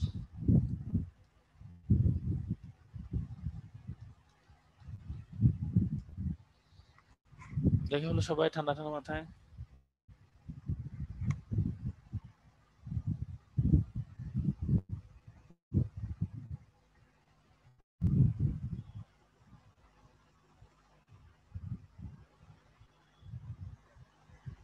ওকে, তো আই গেস তোমরা এই জিনিসটা দেখছো, এবার চলো সামনের দিকে যাই। দেখো, এ ও বি উৎপাদনের পরিমাণের ভিন্নতার কারণ বিশ্লেষণ করো। আচ্ছা, ভিন্নতার কারণ খুবই সিম্পল, দেখো CH3 CH2 CHBr CH3, আর এটা CH3 CH2 CH2 BR CH2 BR, ঠিক আছে। আচ্ছা, আগেরটার থেকে চারটাই দিছিলাম দেখি তো, হ্যাঁ CH2 বিআর। তো একটু খেয়াল করে দেখো, এখানে দেখাই যাইতেছে যে আমি যদি এই কার্বনটাকে কাউন্ট করি, কারণ যেহেতু ব্রোমিন আছে, তাহলে ব্রোমিনের রিসপেক্টে এই কার্বনটা কিন্তু 1 ডিগ্রি কার্বোক্যাটায়ন, আর এই কার্বনটা হচ্ছে 2 ডিগ্রি কার্বোক্যাটায়ন। তো আমরা জানি স্থিতিশীলতার দিক থেকে 1 degree carbocation is more stable then 2 degree carbocation, ঠিক আছে। স্থিতিশীলতার দিক থেকে যদি চিন্তা করো, 1 degree carbocation is more stable then 2 degree carbocation. কেন? ক্যাটায়ন তো, তাহলে ওর পাশে যত বেশি আর থাকবে জিনিসটা তত নিউট্রাল হয়ে যাবে, তাই না ব্যাপারটা? একটু চিন্তা করে দেখো, যে এটার যে কার্বোক্যাটায়নটা আমরা পড়ছি যে 2 ডিগ্রি, ও সরি একটু উল্টা লিখছি, হ্যাঁ একটু উল্টা বলছি, উল্টা লিখছি, 1 মিনিট। কার্বো অ্যানায়নটা বলতেছিলাম, এটা 2 ডিগ্রি, এটা 1 ডিগ্রি। তো দেখো, 2 ডিগ্রি বেশি স্থিতিশীল এই কারণে, 2 ডিগ্রিতে আর বেশি মানে ইলেকট্রন বেশি, তো নিষ্ক্রিয় হয়ে যায় বেশি, ঠিক আছে, এই কারণে 2 ডিগ্রি বেশি স্থিতিশীল। তো স্থিতিশীলতা যত বেশি হয় কি হয়, উৎপাদক কি হয় তত বেশি হয়, উৎপাদক কি হয় তত বেশি, এই কারণে হচ্ছে পরিমাণের ভিন্নতা দেখা দেয়। তাহলে স্থিতিশীলতা বেশি হলে উৎপাদক বেশি হবে, পরিমাণের ভিন্নতাও দেখা দিবে। এই হচ্ছে আমাদের ছোটখাটো কেস। তো আশা করি তোমরা হচ্ছে এই জিনিসটা বুঝতে পারছো, যে পরিমাণের ভিন্নতা কেন বা এরকম কেন হয়েছে, কি হয়েছে না হয়েছে, এই জিনিসগুলা, ঠিক আছে। তো এখন আমরা যেটা করব, আমরা হচ্ছে একটা 7 মিনিটের ব্রেক নিব, 7 মিনিটের একটা ব্রেক। আমরা অনেকক্ষণ বগর বগর করছি, 7 মিনিটের ব্রেকের পরে আমরা আবার ফেরত চলে আসবো ইনশাল্লাহ, আবার জিনিসগুলো বাকিটুকু পরে ফেলবো ইনশাল্লাহ। এত কঠিন কিছু না, হ্যাঁ। জৈব যৌগতে শুধু কি করতে হয়, বোর্ড এত পর তো মানে পসিবল একটু কম। তো যেটা করতে পারো, বোর্ড কোশ্চেন বেশি বেশি সলভ করবা, দেখবা একই টাইপের কোশ্চেন বারবার আসে, তো একই টাইপের, তো ঘুরে ফিরে তোমার কি হবে, কমন পড়বে, প্লাস তোমার জন্য ভালো প্র্যাকটিস হয়ে যাবে, হ্যাঁ। ওকে, তাহলে আমরা ব্রেকে যাচ্ছি। Thank you.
ওকে, সো হচ্ছে আমাদের ব্রেক টাইম শেষ। থ্যাংক ইউ সবাইকে যারা কষ্ট করে শুনতেছো, আশা করি তোমাদের উপকার হচ্ছে। তো চলো আমরা হচ্ছে সামনে আগাই। দেখো এবার প্রথমে হচ্ছে কাইরাল কার্বন কি। কাইরাল কার্বন হচ্ছে ওই যে কার্বনের চারটা হাতে চারটা ভিন্ন মূলক থাকে তাকে হচ্ছে কাইরাল কার্বন বলা হয়, এটা তো আমরা জানি। তো দেন হচ্ছে এরপর যে জিনিসটা নিয়ে আমরা পড়বো সেটা হচ্ছে অ্যালকাইন ওয়ান যে অম্লীয়, এটা ব্যাখ্যা করো। এটা হচ্ছে ভাই ওই যে অলরেডি যে একটা ব্যাখ্যা করছি না, যে একটা অ্যালকাইন ছিল এটার সাথে ডাইঅ্যামিন সিলভার ক্লোরাইড, যেটা ডাইঅ্যামিন সরি কপার ক্লোরাইড বা সিলভার হাইড্রোক্সাইড যেটা ইউজ করো না কেন, ইউজ করলে কি হয়, কপার অ্যালকানাইডের লাল অদক্ষেপ পড়ে। তো এই জিনিসটাই হচ্ছে অ্যাকচুয়ালি তোমার কি অম্লধর্মিতার প্রমাণ। এটাই হচ্ছে অ্যালকানান অম্লীয় ব্যাখ্যা করা। এই যে এই ইকুয়েশনটা লিখে দিবা, তাহলে অ্যালকান ওয়ান যে অম্লীয় এটা ব্যাখ্যা হয়ে যাবে। ওকে, আচ্ছা গেল। তারপর চলো সামনের দিকে যাই। উদ্দীপকের বি যৌগ হতে সি যৌগ তৈরির বিক্রিয়ার কৌশল দেখাও। এটাও ভাই অলরেডি দেখাই ফেলছি। বি হচ্ছে আর সি হচ্ছে কি অলরেডি দেখো, বি হচ্ছে তোমার বেনজিন আর সি হচ্ছে তোমার টলুইন।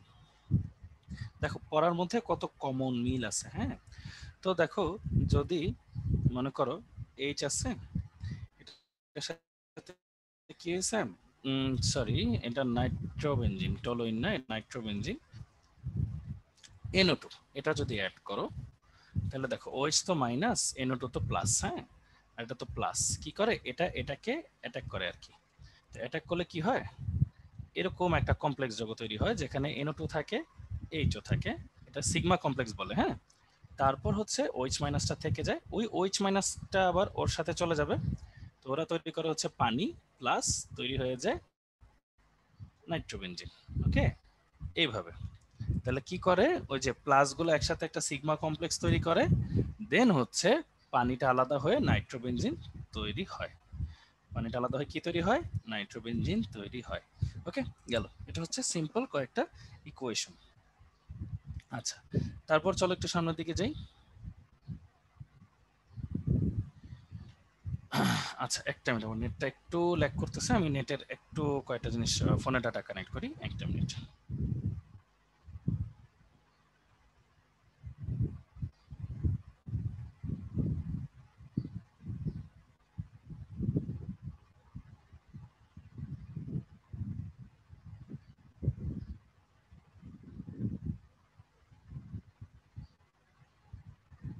এক মিনিট, আমাদের কানেকশনটা একটু ঝামেলা করতেছে, একটা মিনিট।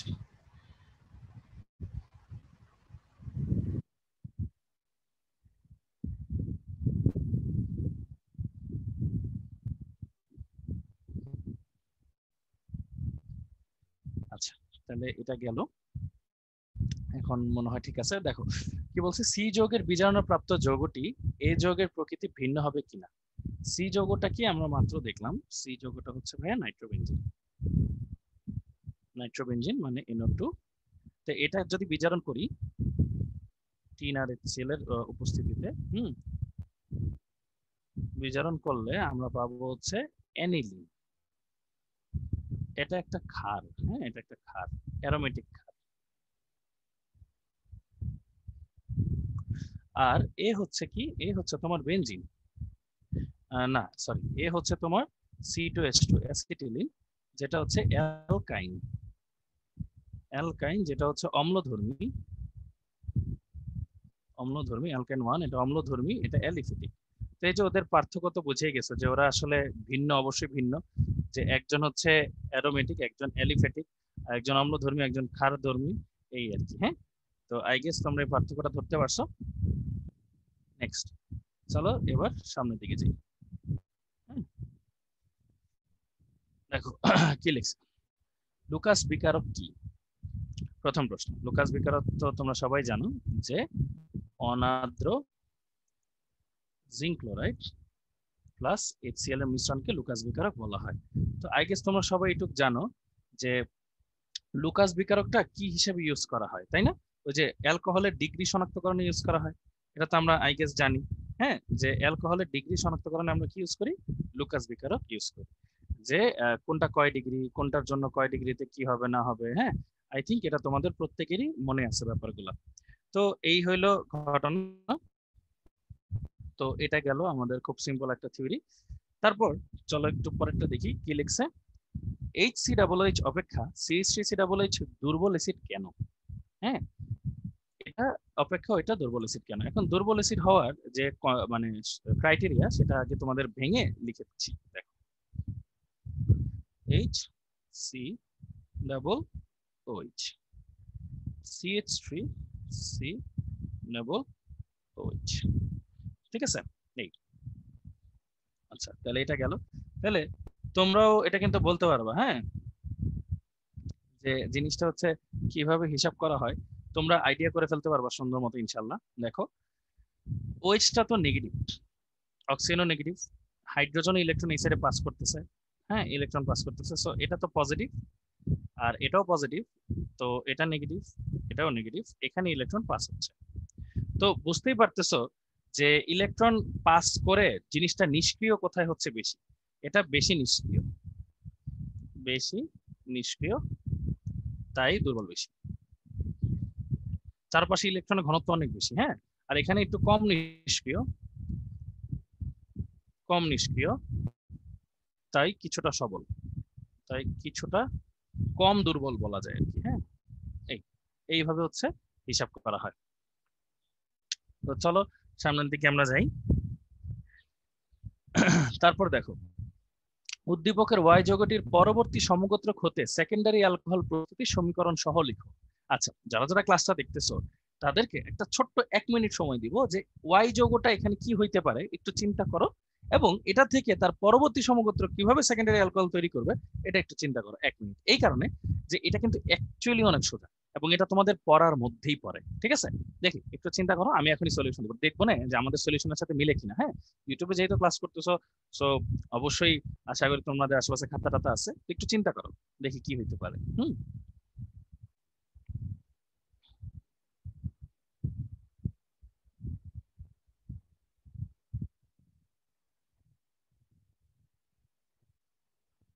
আরামসে চিন্তা করো।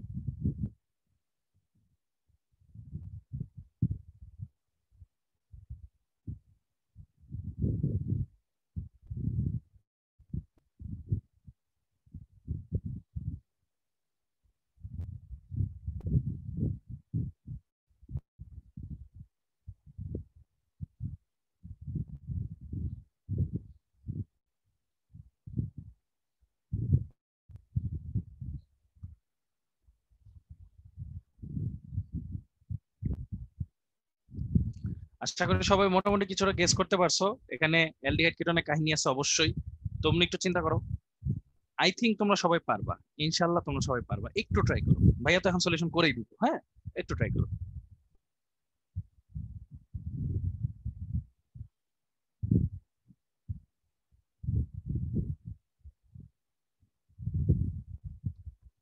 ওকে, সো দেখো এটা কি হবে, এখানে 4 কার্বন আছে, বলছে ওয়াই টলেন বিকারকের সাথে বিক্রিয়া করলো জেড করে না, তার মানে ওয়াই হচ্ছে অ্যালডিহাইড আর জেড হচ্ছে কিটোন, বোঝাই যায়। সো খেয়াল করো, 4 কার্বন আর কিটোন হইতে অ্যাটলিস্ট 3 কার্বন খরচ হয়, তাহলে এটা অবশ্যই কয় কার্বনের? 1 কার্বনের। তাহলে ওয়াই কি? ওয়াই হচ্ছে HCHO। পরবর্তী সমগোত্রক মানে হচ্ছে CH3CHO। এইটার সাথে যদি তুমি গ্রিগনার্ড বিকারক ইউজ করো, মনে করো RMgX, তাহলে কি হয় দেখো, Mg তো +2, হ্যালোজেন -1, তাহলে ওভারঅল +1, আর R তো হচ্ছে -1। তো খেয়াল করো, আর এই জিনিসটাকে যদি একটু ভেঙে লিখি, সুন্দর করে লিখি, যে এটার পরবর্তী সমগোত্রক তো CH3CHO, তাহলে দেখো এই জিনিসটাকে যদি ভেঙে লিখি, C ডাবল বন্ড CH3H, তাহলে দেখো এটা মাইনাস এটা প্লাস, তাহলে দেখো প্লাস মাইনাসের সাথে মাইনাস প্লাসের সাথে বিক্রিয়াটা করাও, তাহলে C এটার সাথে মাইনাস HOMgX, এটার সাথে অবশ্যই সবসময় পানির বিক্রিয়া করাইতে হয়, তো পানিটা হচ্ছে মাইনাস আর MgX টা হচ্ছে প্লাস। তো দেখো মাইনাস প্লাসে বিক্রিয়া করে ফেলবে, প্লাস কি তৈরি হয় দেখো CH3COH আর, তাহলে এটা কি 2 ডিগ্রি অ্যালকোহল, ঠিক আছে? তাহলে কি হইলো, আমরা আসলে কিভাবে পাইলাম? আশা করি অনেকের সাথে মিলে গেছে ইনশাআল্লাহ, যে ওয়াই হচ্ছে একটা অ্যালডিহাইড এক কার্বনের, এটা পরবর্তী হচ্ছে 2 কার্বন অ্যালডিহাইড মানে ইথানল। ইথানলকে আমরা গ্রিগনার্ড বিকারক দিয়ে বিক্রিয়া করালে কি তৈরি হবে? 2 ডিগ্রি অ্যালকোহল তৈরি হবে। ওকে, আই গেস আমরা জিনিসটা পারছি, এবং আমার আশা করি যে জিনিসটা তোমরা প্রত্যেকেই সুন্দর মতো বুঝতে পারছো। হ্যাঁ, আচ্ছা, তো চলো একটু সামনের দিকে যাই। দেখো এরপর কি দেওয়া আছে, এই বিক্রিয়া যে কাইরাল কার্বন কি, এটা তো একটু আগে পড়ছি, যে কার্বনের 4টা হাতে 4টা ভিন্ন মূলক থাকে তাকে কাইরাল কার্বন বলা হয়। আর এখন যেটা পড়বো সেটা দেখো কি লেখা, প্রোটিন অ্যামিনো অ্যাসিডের পলিমার, এটা ব্যাখ্যা করো। প্রোটিন অ্যামিনো অ্যাসিডের পলিমার, এটা ব্যাখ্যা করো। তো দেখো প্রোটিনের সংকেতটা লিখি, H2N CHR COOH plus H2N CHR COOH। দেখো এটা হচ্ছে অ্যামিনো অ্যাসিড,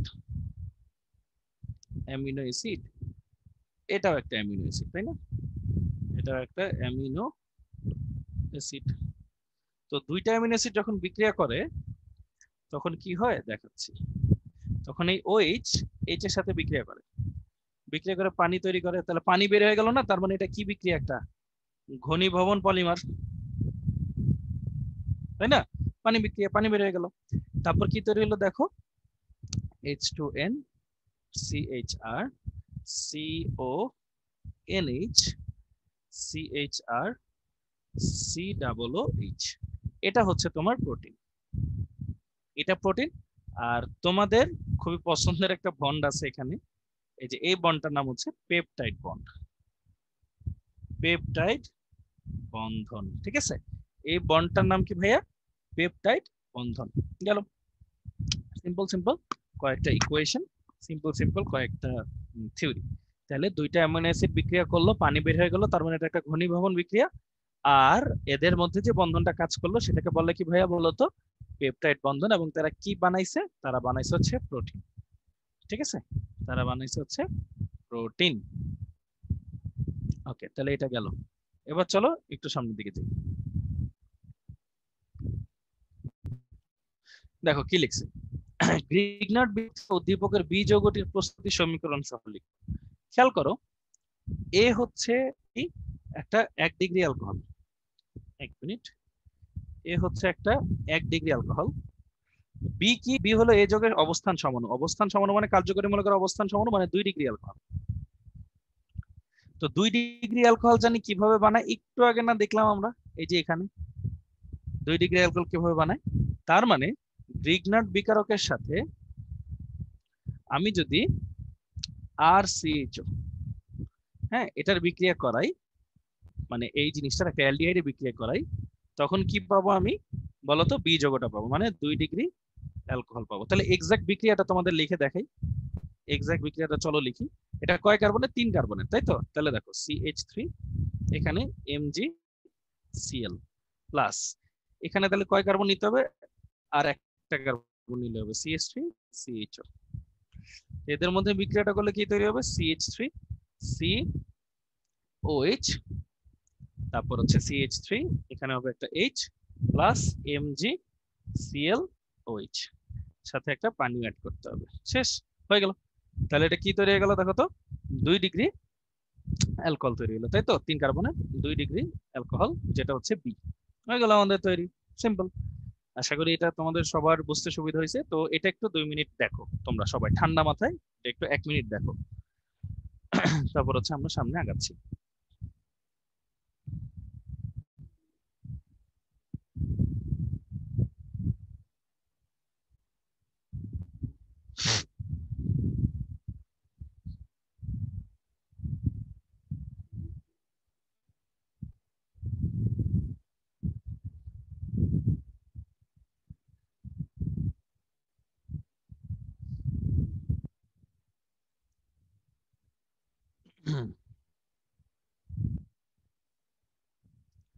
আচ্ছা, তো আই গেস তোমরা হচ্ছে এই জিনিসটা সুন্দর মতো দেখছো। এবার চলো একটু সামনের দিকে যাই। দেখো কি লেখা, এবার লেখা উদ্দীপকের সিওডি যোগের মধ্যে কোনটি অধিক সক্রিয়? ওই সেম একই গান, বুঝতেই পারতেছো আই গেস, যে এ হচ্ছে 1 ডিগ্রি অ্যালকোহল, 1 ডিগ্রি অ্যালকোহল থেকে তৈরি হয় কিন্তু অ্যালডিহাইড। এখানে তৈরি হবে হচ্ছে CH3 CH2 CHO। আর বি হচ্ছে 2 ডিগ্রি অ্যালকোহল। 2 ডিগ্রি অ্যালকোহল থেকে তৈরি হয় কিন্তু কিটোন, ঠিক আছে? কিটোন কিভাবে? CH3 CO CH3 এটা তৈরি হয়। তো কে বেশি সক্রিয়? তো বোঝাই যায়, এই যে দেখো মেইন কাহিনী হচ্ছে আর সি এইচ ও, এগুলো হচ্ছে অ্যালডিহাইড। তো অ্যালডিহাইডে একটা এইচ থাকে, কিন্তু কিটোনে নো এইচ, ঠিক আছে, no H, no hydrogen. So এতে করে কি হয়, সক্রিয়তার দিক থেকে কি হয়, অ্যালডিহাইড বেশি সক্রিয় হয়, মানে aldehyde is greater then ketone. So আমরা কি বলতে পারি, এ ইজ গ্রেটার দেন বি। শেষ হয়ে গেল, ঠিক আছে? অ্যালডিহাইড কিটোন হচ্ছে বেশি সক্রিয়, so A is greater than B. আচ্ছা, A is greater than B না, তো এটা হবে হচ্ছে C is greater than D. C is greater than D, তাহলে এটা হচ্ছে আমাদের সি আর এটা হচ্ছে আমাদের ডি। শেষ হয়ে গেল। তাহলে আই গেস তোমরা এই জিনিসটা ঠিকঠাক মতো ধরতে পারছো, হ্যাঁ? আচ্ছা, তো চলো একটু সামনের দিকে আসি। কি লিখছে, এ ও বি যোগের পার্থক্য নির্ণয় করো। এখন এ কি আর বি কি, তো চলো এ আর বি এর মধ্যে পার্থক্য নির্ণয় করা শিখি একটু আমরা। কি বলছে, এটা বিক্রিয়া করছে, এ তৈরি হয়েছে, বি তৈরি হয়েছে, বলছে বি যৌগটি 3 কার্বন বিশিষ্ট। বি যেহেতু 3 কার্বন বিশিষ্ট, তার মানে বোঝাই যেতেছে বি হইল কিটোন আর এ হচ্ছে অ্যালডিহাইড। তাহলে দেখো এ হচ্ছে অ্যাকচুয়ালি কি CH3 COH এটা, আর বি হচ্ছে CH3 COCH3 এটা। তাহলে এখন এই দুইটার মধ্যে পার্থক্য কিভাবে নির্ণয় করে? এই দুইটার মধ্যে পার্থক্য নির্ণয় করার জন্য দুইটা বিক্রিয়া আছে, একটা হচ্ছে টলেন বিকারক, একটা হচ্ছে ফেহিলিং দ্রবণ, তাই না? তাহলে চলো একটা লিখি, টলেন বিকারক। তো মনে করো আমি যদি কি করি, CH3CHO এটার সাথে টলেন বিকারক diamine silver hydroxide, diamine silver হাইড্রোক্সাইডের বিক্রিয়া করাই, সেই ক্ষেত্রে তৈরি হবে কি, সিলভারের দর্পণ, দর্পণ সৃষ্টি হবে, তাই তো? দর্পণ সৃষ্টি হবে, প্লাস কি তৈরি হবে, CH3COONH4 প্লাস অ্যামোনিয়া। আর যদি ফেলিং দ্রবণ বলি, ফেলিং দ্রবণ পরীক্ষা, তাহলে সেখানে CH3COOH প্লাস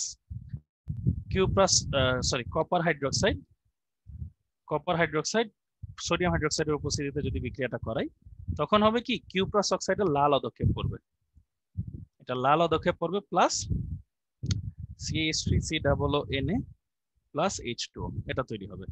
তো এটার একটা ইম্পর্টেন্ট বিষয় হচ্ছে, বি কারো সাথেই বিক্রিয়া দিবে না, বি কারো সাথেই বিক্রিয়া দিবে না, মানে কারো সাথে বলতেই এই যে এটা আর এটা, এই দুইজনের কারো সাথেই বি বিক্রিয়া দিবে না, ঠিক আছে? সো এইভাবে হচ্ছে অ্যালডিহাইড এর কিটোনে পার্থক্য হয়। এটা তো তোমরা জানোই যে অ্যালডিহাইড সবসময় বিক্রিয়া করতেছে টলেনের সাথে বা ফেলিং এর সাথে, কিন্তু কিটোন কিন্তু করতেছে না। ওকে, এইভাবে তাদের মধ্যে পার্থক্য তৈরি হয়। এবার আসো একটু সামনের দিকে আগে। Okay, কি বলছে, মিথানেল ক্যানিজারো বিক্রিয়া দেয়, কিন্তু উদ্দীপকের এ যৌগটি ক্যানিজারো বিক্রিয়া দেয় না কেন? তো অলরেডি আমরা জানি যে এ কি, এ হচ্ছে CH3COH। তো একটু খেয়াল করে দেখো, এইটা হচ্ছে আমার আলফা কার্বন, এখানে আলফা হাইড্রোজেন কয়টা আছে, 3টি। তো আলফা হাইড্রোজেন যদি থাকে তখন বিক্রিয়া দেয় হচ্ছে অ্যালডল, আর আলফা হাইড্রোজেন না থাকলে বিক্রিয়া দেয় হচ্ছে ক্যানিজারো। তো দেখো মিথানল যেটা HCHO, এখানে হচ্ছে no alpha carbon, no alpha hydrogen, এজন্য ও কি দেয়, ও দেয় হচ্ছে ক্যানিজারো, ঠিক আছে? আর ওর মধ্যে আলফা হাইড্রোজেন থাকাতে ও দিবে কি, অ্যালডল, অ্যালডল দিবে, বাট ক্যানিজারো দিবে না। শেষ, এই বিশ্লেষণটাই তোমরা লিখবা, আর কিছু। আলফা হাইড্রোজেন কি, কার্যকরী মূলকের পাশের যে কার্বন থাকে তাকে বলা হয় আলফা কার্বন, ওই আলফা কার্বনে যে হাইড্রোজেন থাকে তাকে বলা হয় কি ভাইয়া, আলফা হাইড্রোজেন। এইভাবে জিনিসটা সর্টেড আউট করা হয়। গেল, তো চলো একটু সামনের দিকে আসি। এবার দেখো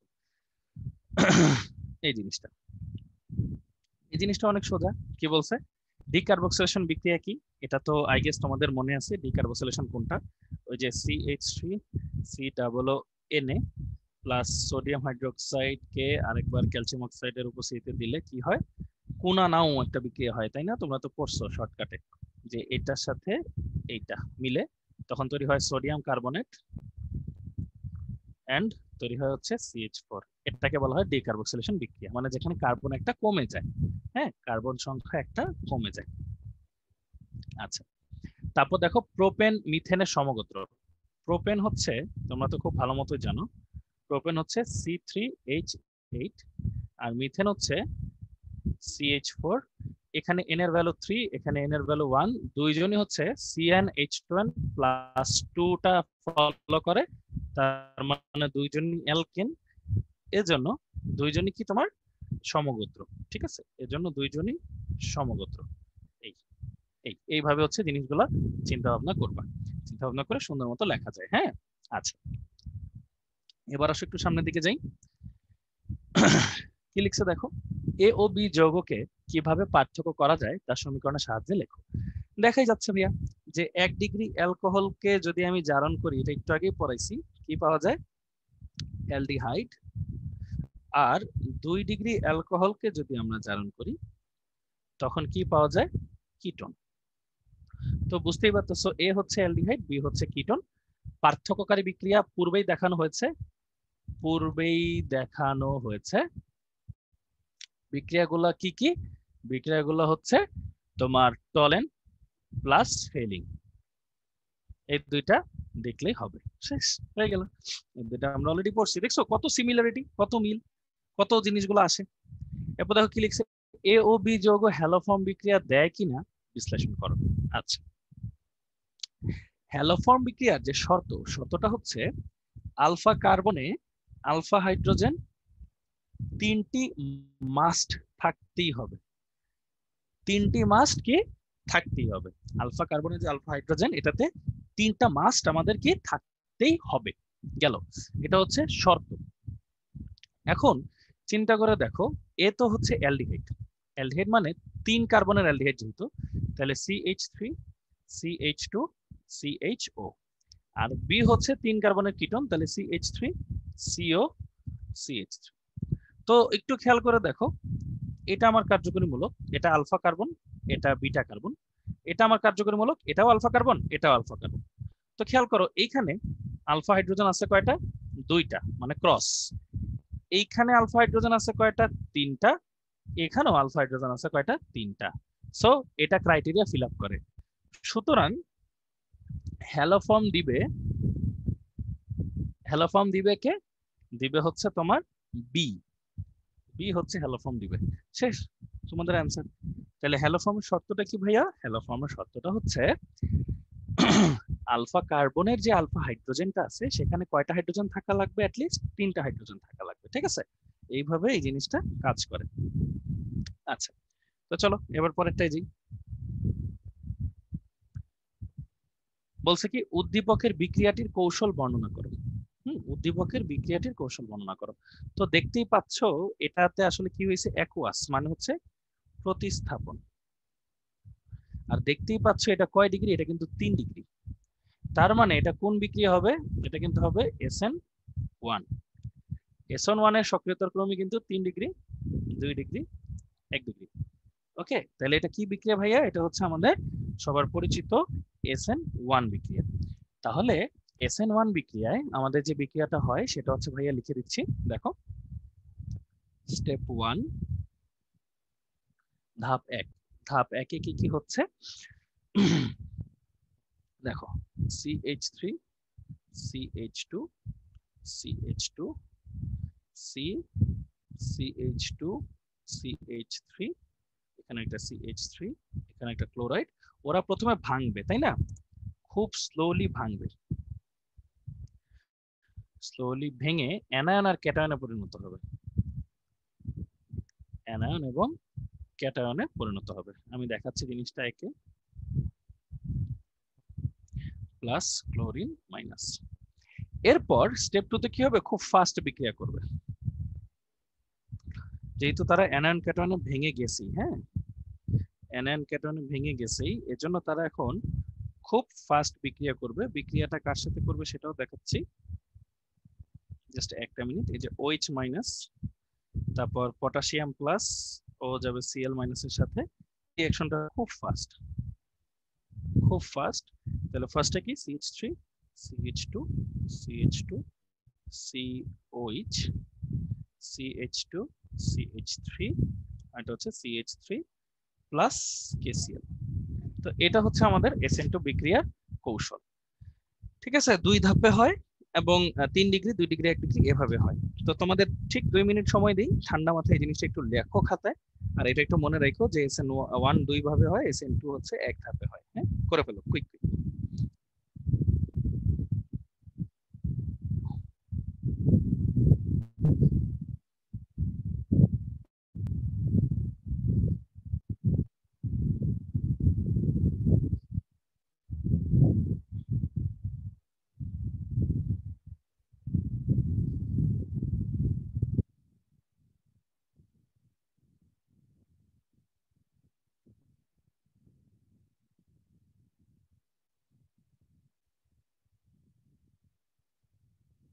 সবার সুন্দর মতো।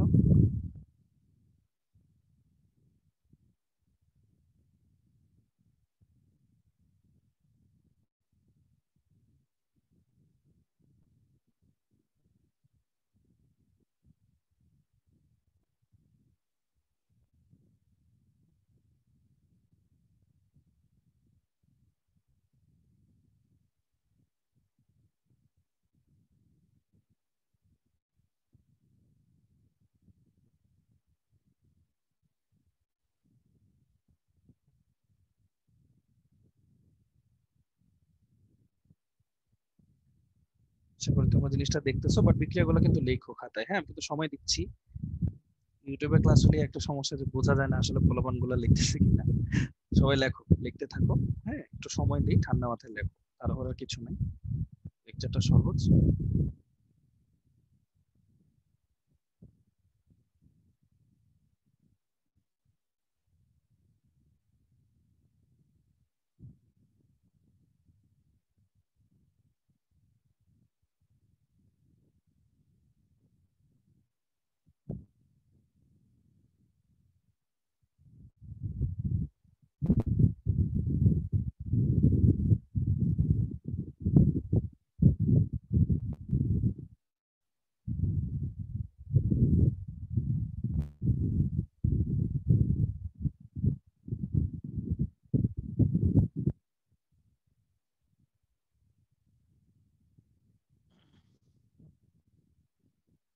ওকে, সো মোটামুটি তোমরা এটা দেখছো আশা করি। তাহলে এখানে SN2 এর SN1 এর ব্যাখ্যাটা দেওয়া হয়েছে, মানে এখানে একজনের উপরে বিক্রিয়াটা ডিপেন্ড করে, এই জন্য এটা SN1 বলা হয়েছে। দুইজনের উপরে ডিপেন্ড করলে SN2, আর 3 ডিগ্রি যেহেতু ভারী, ওর উপরেই বিক্রিয়াটা ডিপেন্ড করতেছে।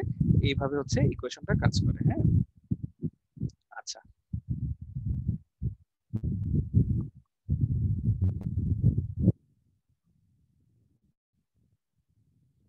তাহলে এবার চলো একটু সামনের দিকে যাই। আচ্ছা, এবার একটু খেয়াল করো, বলছে কি উদ্দীপকের এক্স যৌগটি কোন ধরনের স্টেরিও সমানুতা প্রদর্শন করে। স্টেরিও মানে ত্রিমাত্রিক সমানুতা, ওটা তো দুই প্রকার ছিল তাই না, একটা জ্যামিতিক একটা আলোক।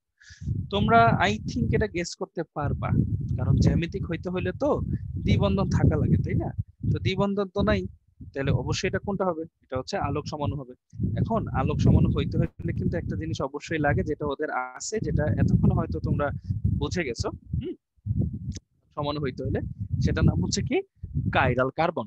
তো খেয়াল করো জিনিসটা যদি আমি একবার লিখি, CH3 CH2 CH2 C star দিলাম, Cl CH2 CH3, এটা হচ্ছে CH3। এটা হচ্ছে কাইরাল কার্বন আছে, এই জন্য এটা হচ্ছে কোন সমাণু দিবে, আলোক সমানুতা দিবে, আলোক সমানুতা দিবে সুন্দর মতো। হ্যাঁ, তারপরে যে এনার্জিয়ামের কথাবার্তা লিখবা, যে হচ্ছে আলো উল্টায় দেয়, এটা করে সেটা করে, তো এইসব কথাবার্তা গুলো বাংলা লিখবো, বাট মেইন কাহিনী হচ্ছে আলোক সমানুতা প্রদর্শন করবে। ঠিক আছে, গেল। তাহলে এটা হচ্ছে আমাদের আরেকটা টাস্ক। এবার চলো আরেকটু সামনের দিকে আমরা যাই। ওকে,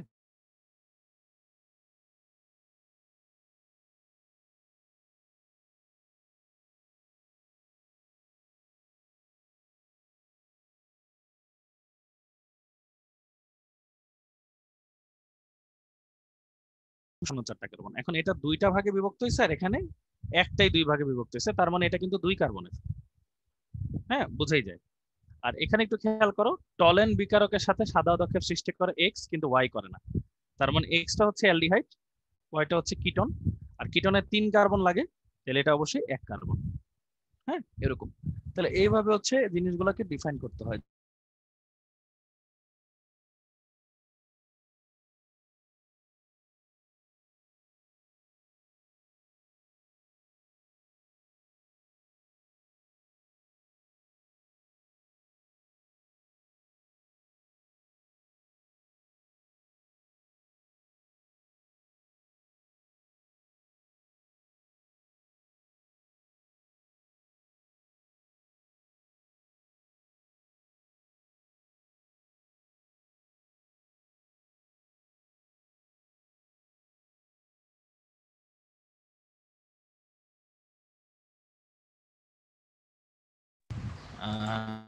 হ্যালো, আসসালামু আলাইকুম। ফারুক, শুনতে পাচ্ছেন? আমার কথা কি শোনা যায়?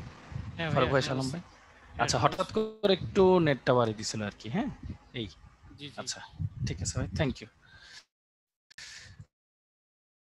আচ্ছা, তাহলে যেটা বলতেছিলাম যে দেখো, আমাদের এক্স হচ্ছে এভাবে, আর এম হচ্ছে এভাবে ডিফাইন করলাম। এবার খেয়াল করো, ওর তো 2টা হাইড্রোজেন আছে, মানে 2টা ইজিলি রিমুভ করে দিতে পারবে, সে ইজিলি বিক্রিয়া করতে পারবে। আর ওর একটা হাইড্রোজেন আছে, তাহলে ও হচ্ছে অধিক সক্রিয়। হুম, ও হলো কম সক্রিয়। সো আলটিমেটলি অ্যান্সার হয়ে গেল, এক্স অপেক্ষা এম কম সক্রিয়। এটার ব্যাখ্যাটা দিয়ে দিলাম, সক্রিয়তা। এইচ যত বেশি, তত বেশি প্রতিস্থাপন, তত বেশি সক্রিয়তা। শেষ হয়ে গেল। ওকে, এইভাবে হচ্ছে আমাদের কাজ করতে হয়। আচ্ছা, তো চলো এবার সামনের দিকে যাই। কি লিখছে দেখো, এ ও বি এর জ্যামিতিক সমানতা প্রদর্শনের সম্ভাব্যতা বিশ্লেষণ করো। তো বুঝাই যাইতেছে যে এটা হচ্ছে অপ্রতিসম, কারণ একজনের একটা পড়ছে, একজনের 3টা পড়ছে, তাহলে এটা হচ্ছে অপ্রতিসম। মানে হচ্ছে CH3 CH2 CH double bond CH2, যেটাকে ভাঙলে এরকম করে লেখা যায় C double bond CHH CH3 CH2, আর এখানে হচ্ছে একটা H। এটা কিন্তু জ্যামিতিক সমানতা প্রদর্শন করে না। আর একটা বি, বি বোঝাই যায় প্রতিসম, কারণ 2টা সমান তৈরি হয়েছে, প্রতিসম। So CH3 CH double bond CH CH3, তাহলে এটাকে কিভাবে লেখা যাবে? C double bond H CH3 H CH3। এটা কিসের জন্য? সিস। আর C double bond CH3 H CH3 H, এটাকে কি বলবো? ট্রান্স। তার মানে এইটা হচ্ছে জ্যামিতিক সমানতা প্রদর্শন করে, এটা করে না। তাহলে অ্যান্সার কিন্তু আমরা পেয়ে গেছি, একদম ব্যাখ্যা সহ ভাইয়া তোমাদেরকে অ্যান্সারটা বলে দিছি। আশা করি তোমাদের অ্যান্সারটা বুঝছো এবং ইনশাল্লাহ তোমরা অ্যান্সারটা কাজে লাগাইতে পারবা। ওকে, আচ্ছা, তো চলো এবার একটু সামনের দিকে যাই। কি বলছে দেখো, ফিনাইল অ্যামিন অপেক্ষা মিথাইল অ্যামিন তীব্র ক্ষার কেন ব্যাখ্যা করো। ফিনাইল অ্যামিন অপেক্ষা মিথাইল অ্যামিন তীব্র ক্ষার কেন ব্যাখ্যা করো। ফিনাইল অ্যামিন মানে হচ্ছে এই যে এইটা NH2, এটা। আর মিথাইল অ্যামিন হচ্ছে CH3NH2। তো তীব্র ক্ষার কেন, এটার রিজন হচ্ছে ওর যে মুক্ত জোর ও তো ভিতরে দিয়ে দেয়, আর এখানে কি হয়, ওর ভিতরে উল্টা আরো ইলেকট্রনের প্রবাহ হয়, ইলেকট্রন ফ্লো হয় আরো বেশি। সো এতে করে কি হয়, ওর মধ্যে ইলেকট্রন ঘনত্ব কি থাকে? বেশি।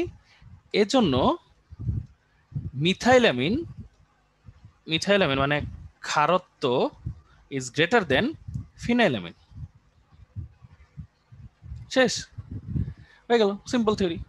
মিথাইলামিনের ক্ষারত্ব মানে ফিনাইলামিনের চেয়ে বেশি, এই কারণে যে মিথাইলামিনে ইলেকট্রন ঘনত্ব বেশি থাকে, আর ফিনাইলামিনে ইলেকট্রন ঘনত্ব কি থাকে? কম থাকে। ওকে, আচ্ছা, তাহলে এটা গেল। এবার আসি গতে। বি যৌগের স্টেরিও সমানতা, ওই যে সেম কাহিনী বলছিলাম, 2টা ডিফারেন্ট ডিফারেন্ট জিনিস, 1 3, এটা 2 2, তাহলে এটা অপ্রতিসম, এটা প্রতিসম। তাহলে এটা যে সরি অপ্রতিসম প্রতিসম, তাহলে এটা হচ্ছে প্রতিসম।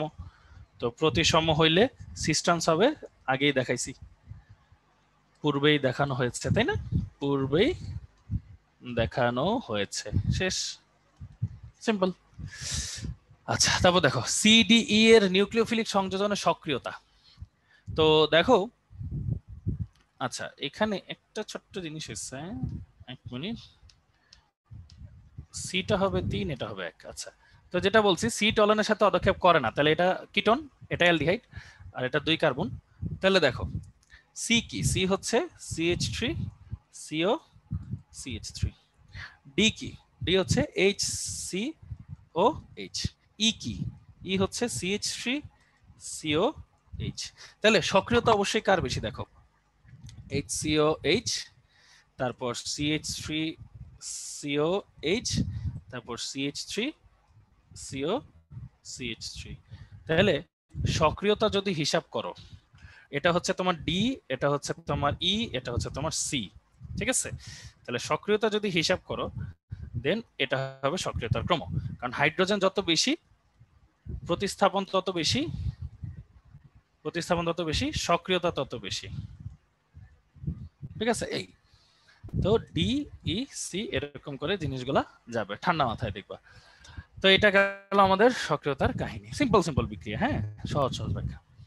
এবার দেখো রেসিমিক মিশ্রণ কি, ফেনল কেন অম্লধর্মী? রেসিমিক মিশ্রণ একটু আগে বলছি যে এটা হচ্ছে আলোক নিষ্ক্রিয় মিশ্রণ, তাই না?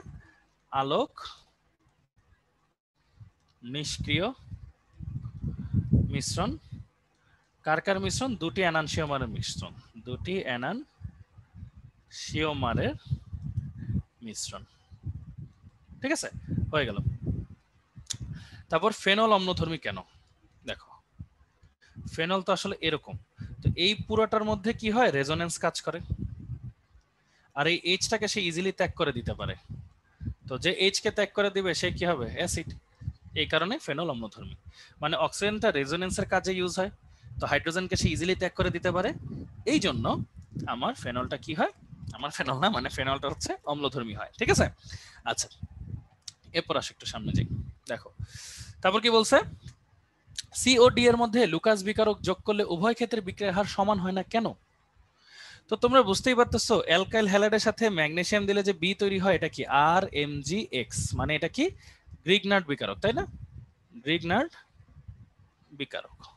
তো আমরা খুব ভালো মতোই জানি যে গ্রিগনার্ডের সাথে RMgX, গ্রিগনার্ডের সাথে HCHO এবং পানির বিক্রিয়া যদি করি সেই ক্ষেত্রে তৈরি হবে RCOH H এইটা প্লাস MgOH মানে 1 ডিগ্রি অ্যালকোহল, যেটা হচ্ছে তোমার সি, আর RMgX প্লাস CH3CHO প্লাস পানি দিলে, এটা কিন্তু আমরা একটু আগেও দেখছি যে 2 ডিগ্রি অ্যালকোহল তৈরি হয়, CH3, তাহলে HOH প্লাস MgOH, এটা 2 ডিগ্রি অ্যালকোহল, এটা কি ডি।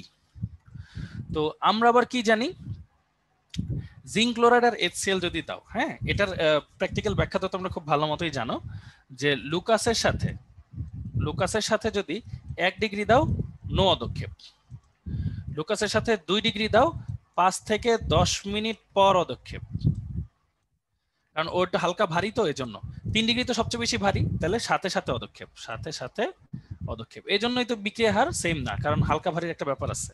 ওকে, তো এই জিনিসটা তো আশা করি আমরা প্রত্যেকেই বুঝি যে 1 ডিগ্রি একদমই হালকা এজন্য মিশে যায়, 2 ডিগ্রি একটু ভারী এজন্য 5 থেকে 10 মিনিট পর অদক্ষেপ পড়ে, 3 ডিগ্রি সবচেয়ে বেশি ভারী এজন্য কি হয়, সাথে সাথে অদক্ষেপ পড়ে যায়। হ্যাঁ, এই হচ্ছে আমাদের কনসেপ্ট। তো এটারই একটা লিখিত রূপ হচ্ছে তোমাদের এইখানে, দেখো এই জিনিসটা তো তোমরা অনেকবারই পড়ছো, তাই না? সহজ জিনিস, যে নমুনার সাথে লুকাস বিকারক দিলা আর সাথে সাথে অদক্ষেপ পড়লো, তার মানে এটা কয় ডিগ্রি, 3 ডিগ্রি। নমুনার সাথে লুকাস দিলা 5 থেকে 10 মিনিট পর পড়লো, তার মানে এটা 2 ডিগ্রি। নমুনার সাথে লুকাস দিলা অদক্ষেপ পড়লোই না, তার মানে কি পাতলাটা 1 ডিগ্রি, শেষ। এইভাবে হচ্ছে সবকিছু কাউন্ট করা হয়। ওকে, সো এই হচ্ছে গিয়ে আমাদের ওভারঅল পড়াশোনা, এই হচ্ছে গিয়ে আমাদের ওভারঅল অর্গানিক কেমিস্ট্রি। তো এখন তোমাদের সাথে কয়েকটা জিনিস একটু শেয়ার করব। শেয়ারটা হচ্ছে যে ভাই দেখো আমাদের দেখতে দেখতে 4টা লেকচার কিন্তু শেষ, ফার্স্ট পেপারের জন্য 2টা, সেকেন্ড পেপারের জন্য 2টা। আজকে যেটা বললাম সেটা হচ্ছে অর্গানিকের জন্য ছিল, এবং পুরাটা অর্গানিকই কভার করা হয়েছে সৃজনশীলের মাধ্যমে। এখন একটু চিন্তা করে দেখো আমাদের কোয়েশ্চেনগুলো সলভ করলে কি উপকার হয় সেটা বলি। দেখো অর্গানিক একটা বিশাল সাবজেক্ট, মানে বিশাল টপিক, এটার কিন্তু শেষ যে কই এটা যারা অর্গানিক নিয়ে পড়ে তারাও জানে না। হ্যাঁ। সো অর্গানিক তুমি কতটুকু পড়বা, মনে থাকবে, এগুলো নিয়ে অনেক কনফিউশন থাকে। এর চেয়ে ভালো কি ভাই একটা পরামর্শ দিব, যে তোমরা যদি এই যে আজকে এতগুলো বোর্ড কোশ্চেন সলভ করছি, দেখো অনেক রিপিট আসছে না, টাইপগুলা রিপিট আসে, কথাগুলো রিপিট আসে, একই প্রশ্ন ঘুরে ফিরে আসে, একই কথা বলে, একই জিনিস জানতে চায়। তো একটু কষ্ট করে তোমরা প্রশ্নটা অ্যানালাইসিস করো, তোমরা একটু কোয়েশ্চেন ব্যাংকটা ভালো মতো পড়ো, একটু এগুলো ভালো মতো দেখো, তাহলে কি হবে, যেগুলো বারবার আসে, যেগুলো আসে ওগুলো অ্যাটলিস্ট পড়া হয়ে যাবে। আর বাকিগুলোও তো তোমাদের আইডিয়া একটু একটু আছে। তো একটু রিডিং দিবা, একটু ভালো মতো পড়বা। তো বইটা যেমন পড়বা, ঠিক পাশাপাশি প্রশ্নটা সলভ অনেক জরুরি। তো বোর্ডের প্রশ্ন যত বেশি সলভ করবা, তত বেশি তুমি ঝানু হবা। ঝানু মানে তো বুঝো, মানে তত বেশি এক্সপার্ট হবা তুমি। তো এক্সপার্ট হলে তো তোমার জন্যই ভালো, তাই না? ভালো মতো পড়াশোনা করে ভালো রেজাল্ট করতে পারবা। তো আমার একটা পরামর্শ থাকবে কি ভাইয়া, দেখো কেমিস্ট্রি ক্লাস তো আজকেই শেষ তাহলে, হ্যাঁ, 4টা, তোমাদের শর্ট কোর্সের যে ফ্রি ক্লাসের। তো শর্ট সিলেবাস করলেও জৈব যৌগ যে কতটুকু কমাইছে, মানে বেশি একটা যে কমাইছে তাও না, হ্যাঁ। তো জৈব যৌগটাতে কিন্তু পুরোটাই আছে ধরতে গেলে, সো আলটিমেটলি তোমাদের পুরোটাই পড়া লাগবে, হ্যাঁ। তো দেখো ভালো মতো পড়াশোনা করো। আর জানি এখন হচ্ছে রোজার মাস, তোমরা অনেক কষ্ট করে এতক্ষণ ধৈর্য ধরে অনেকক্ষণ ধরে ক্লাসটা করছো, থ্যাংক ইউ সো মাচ।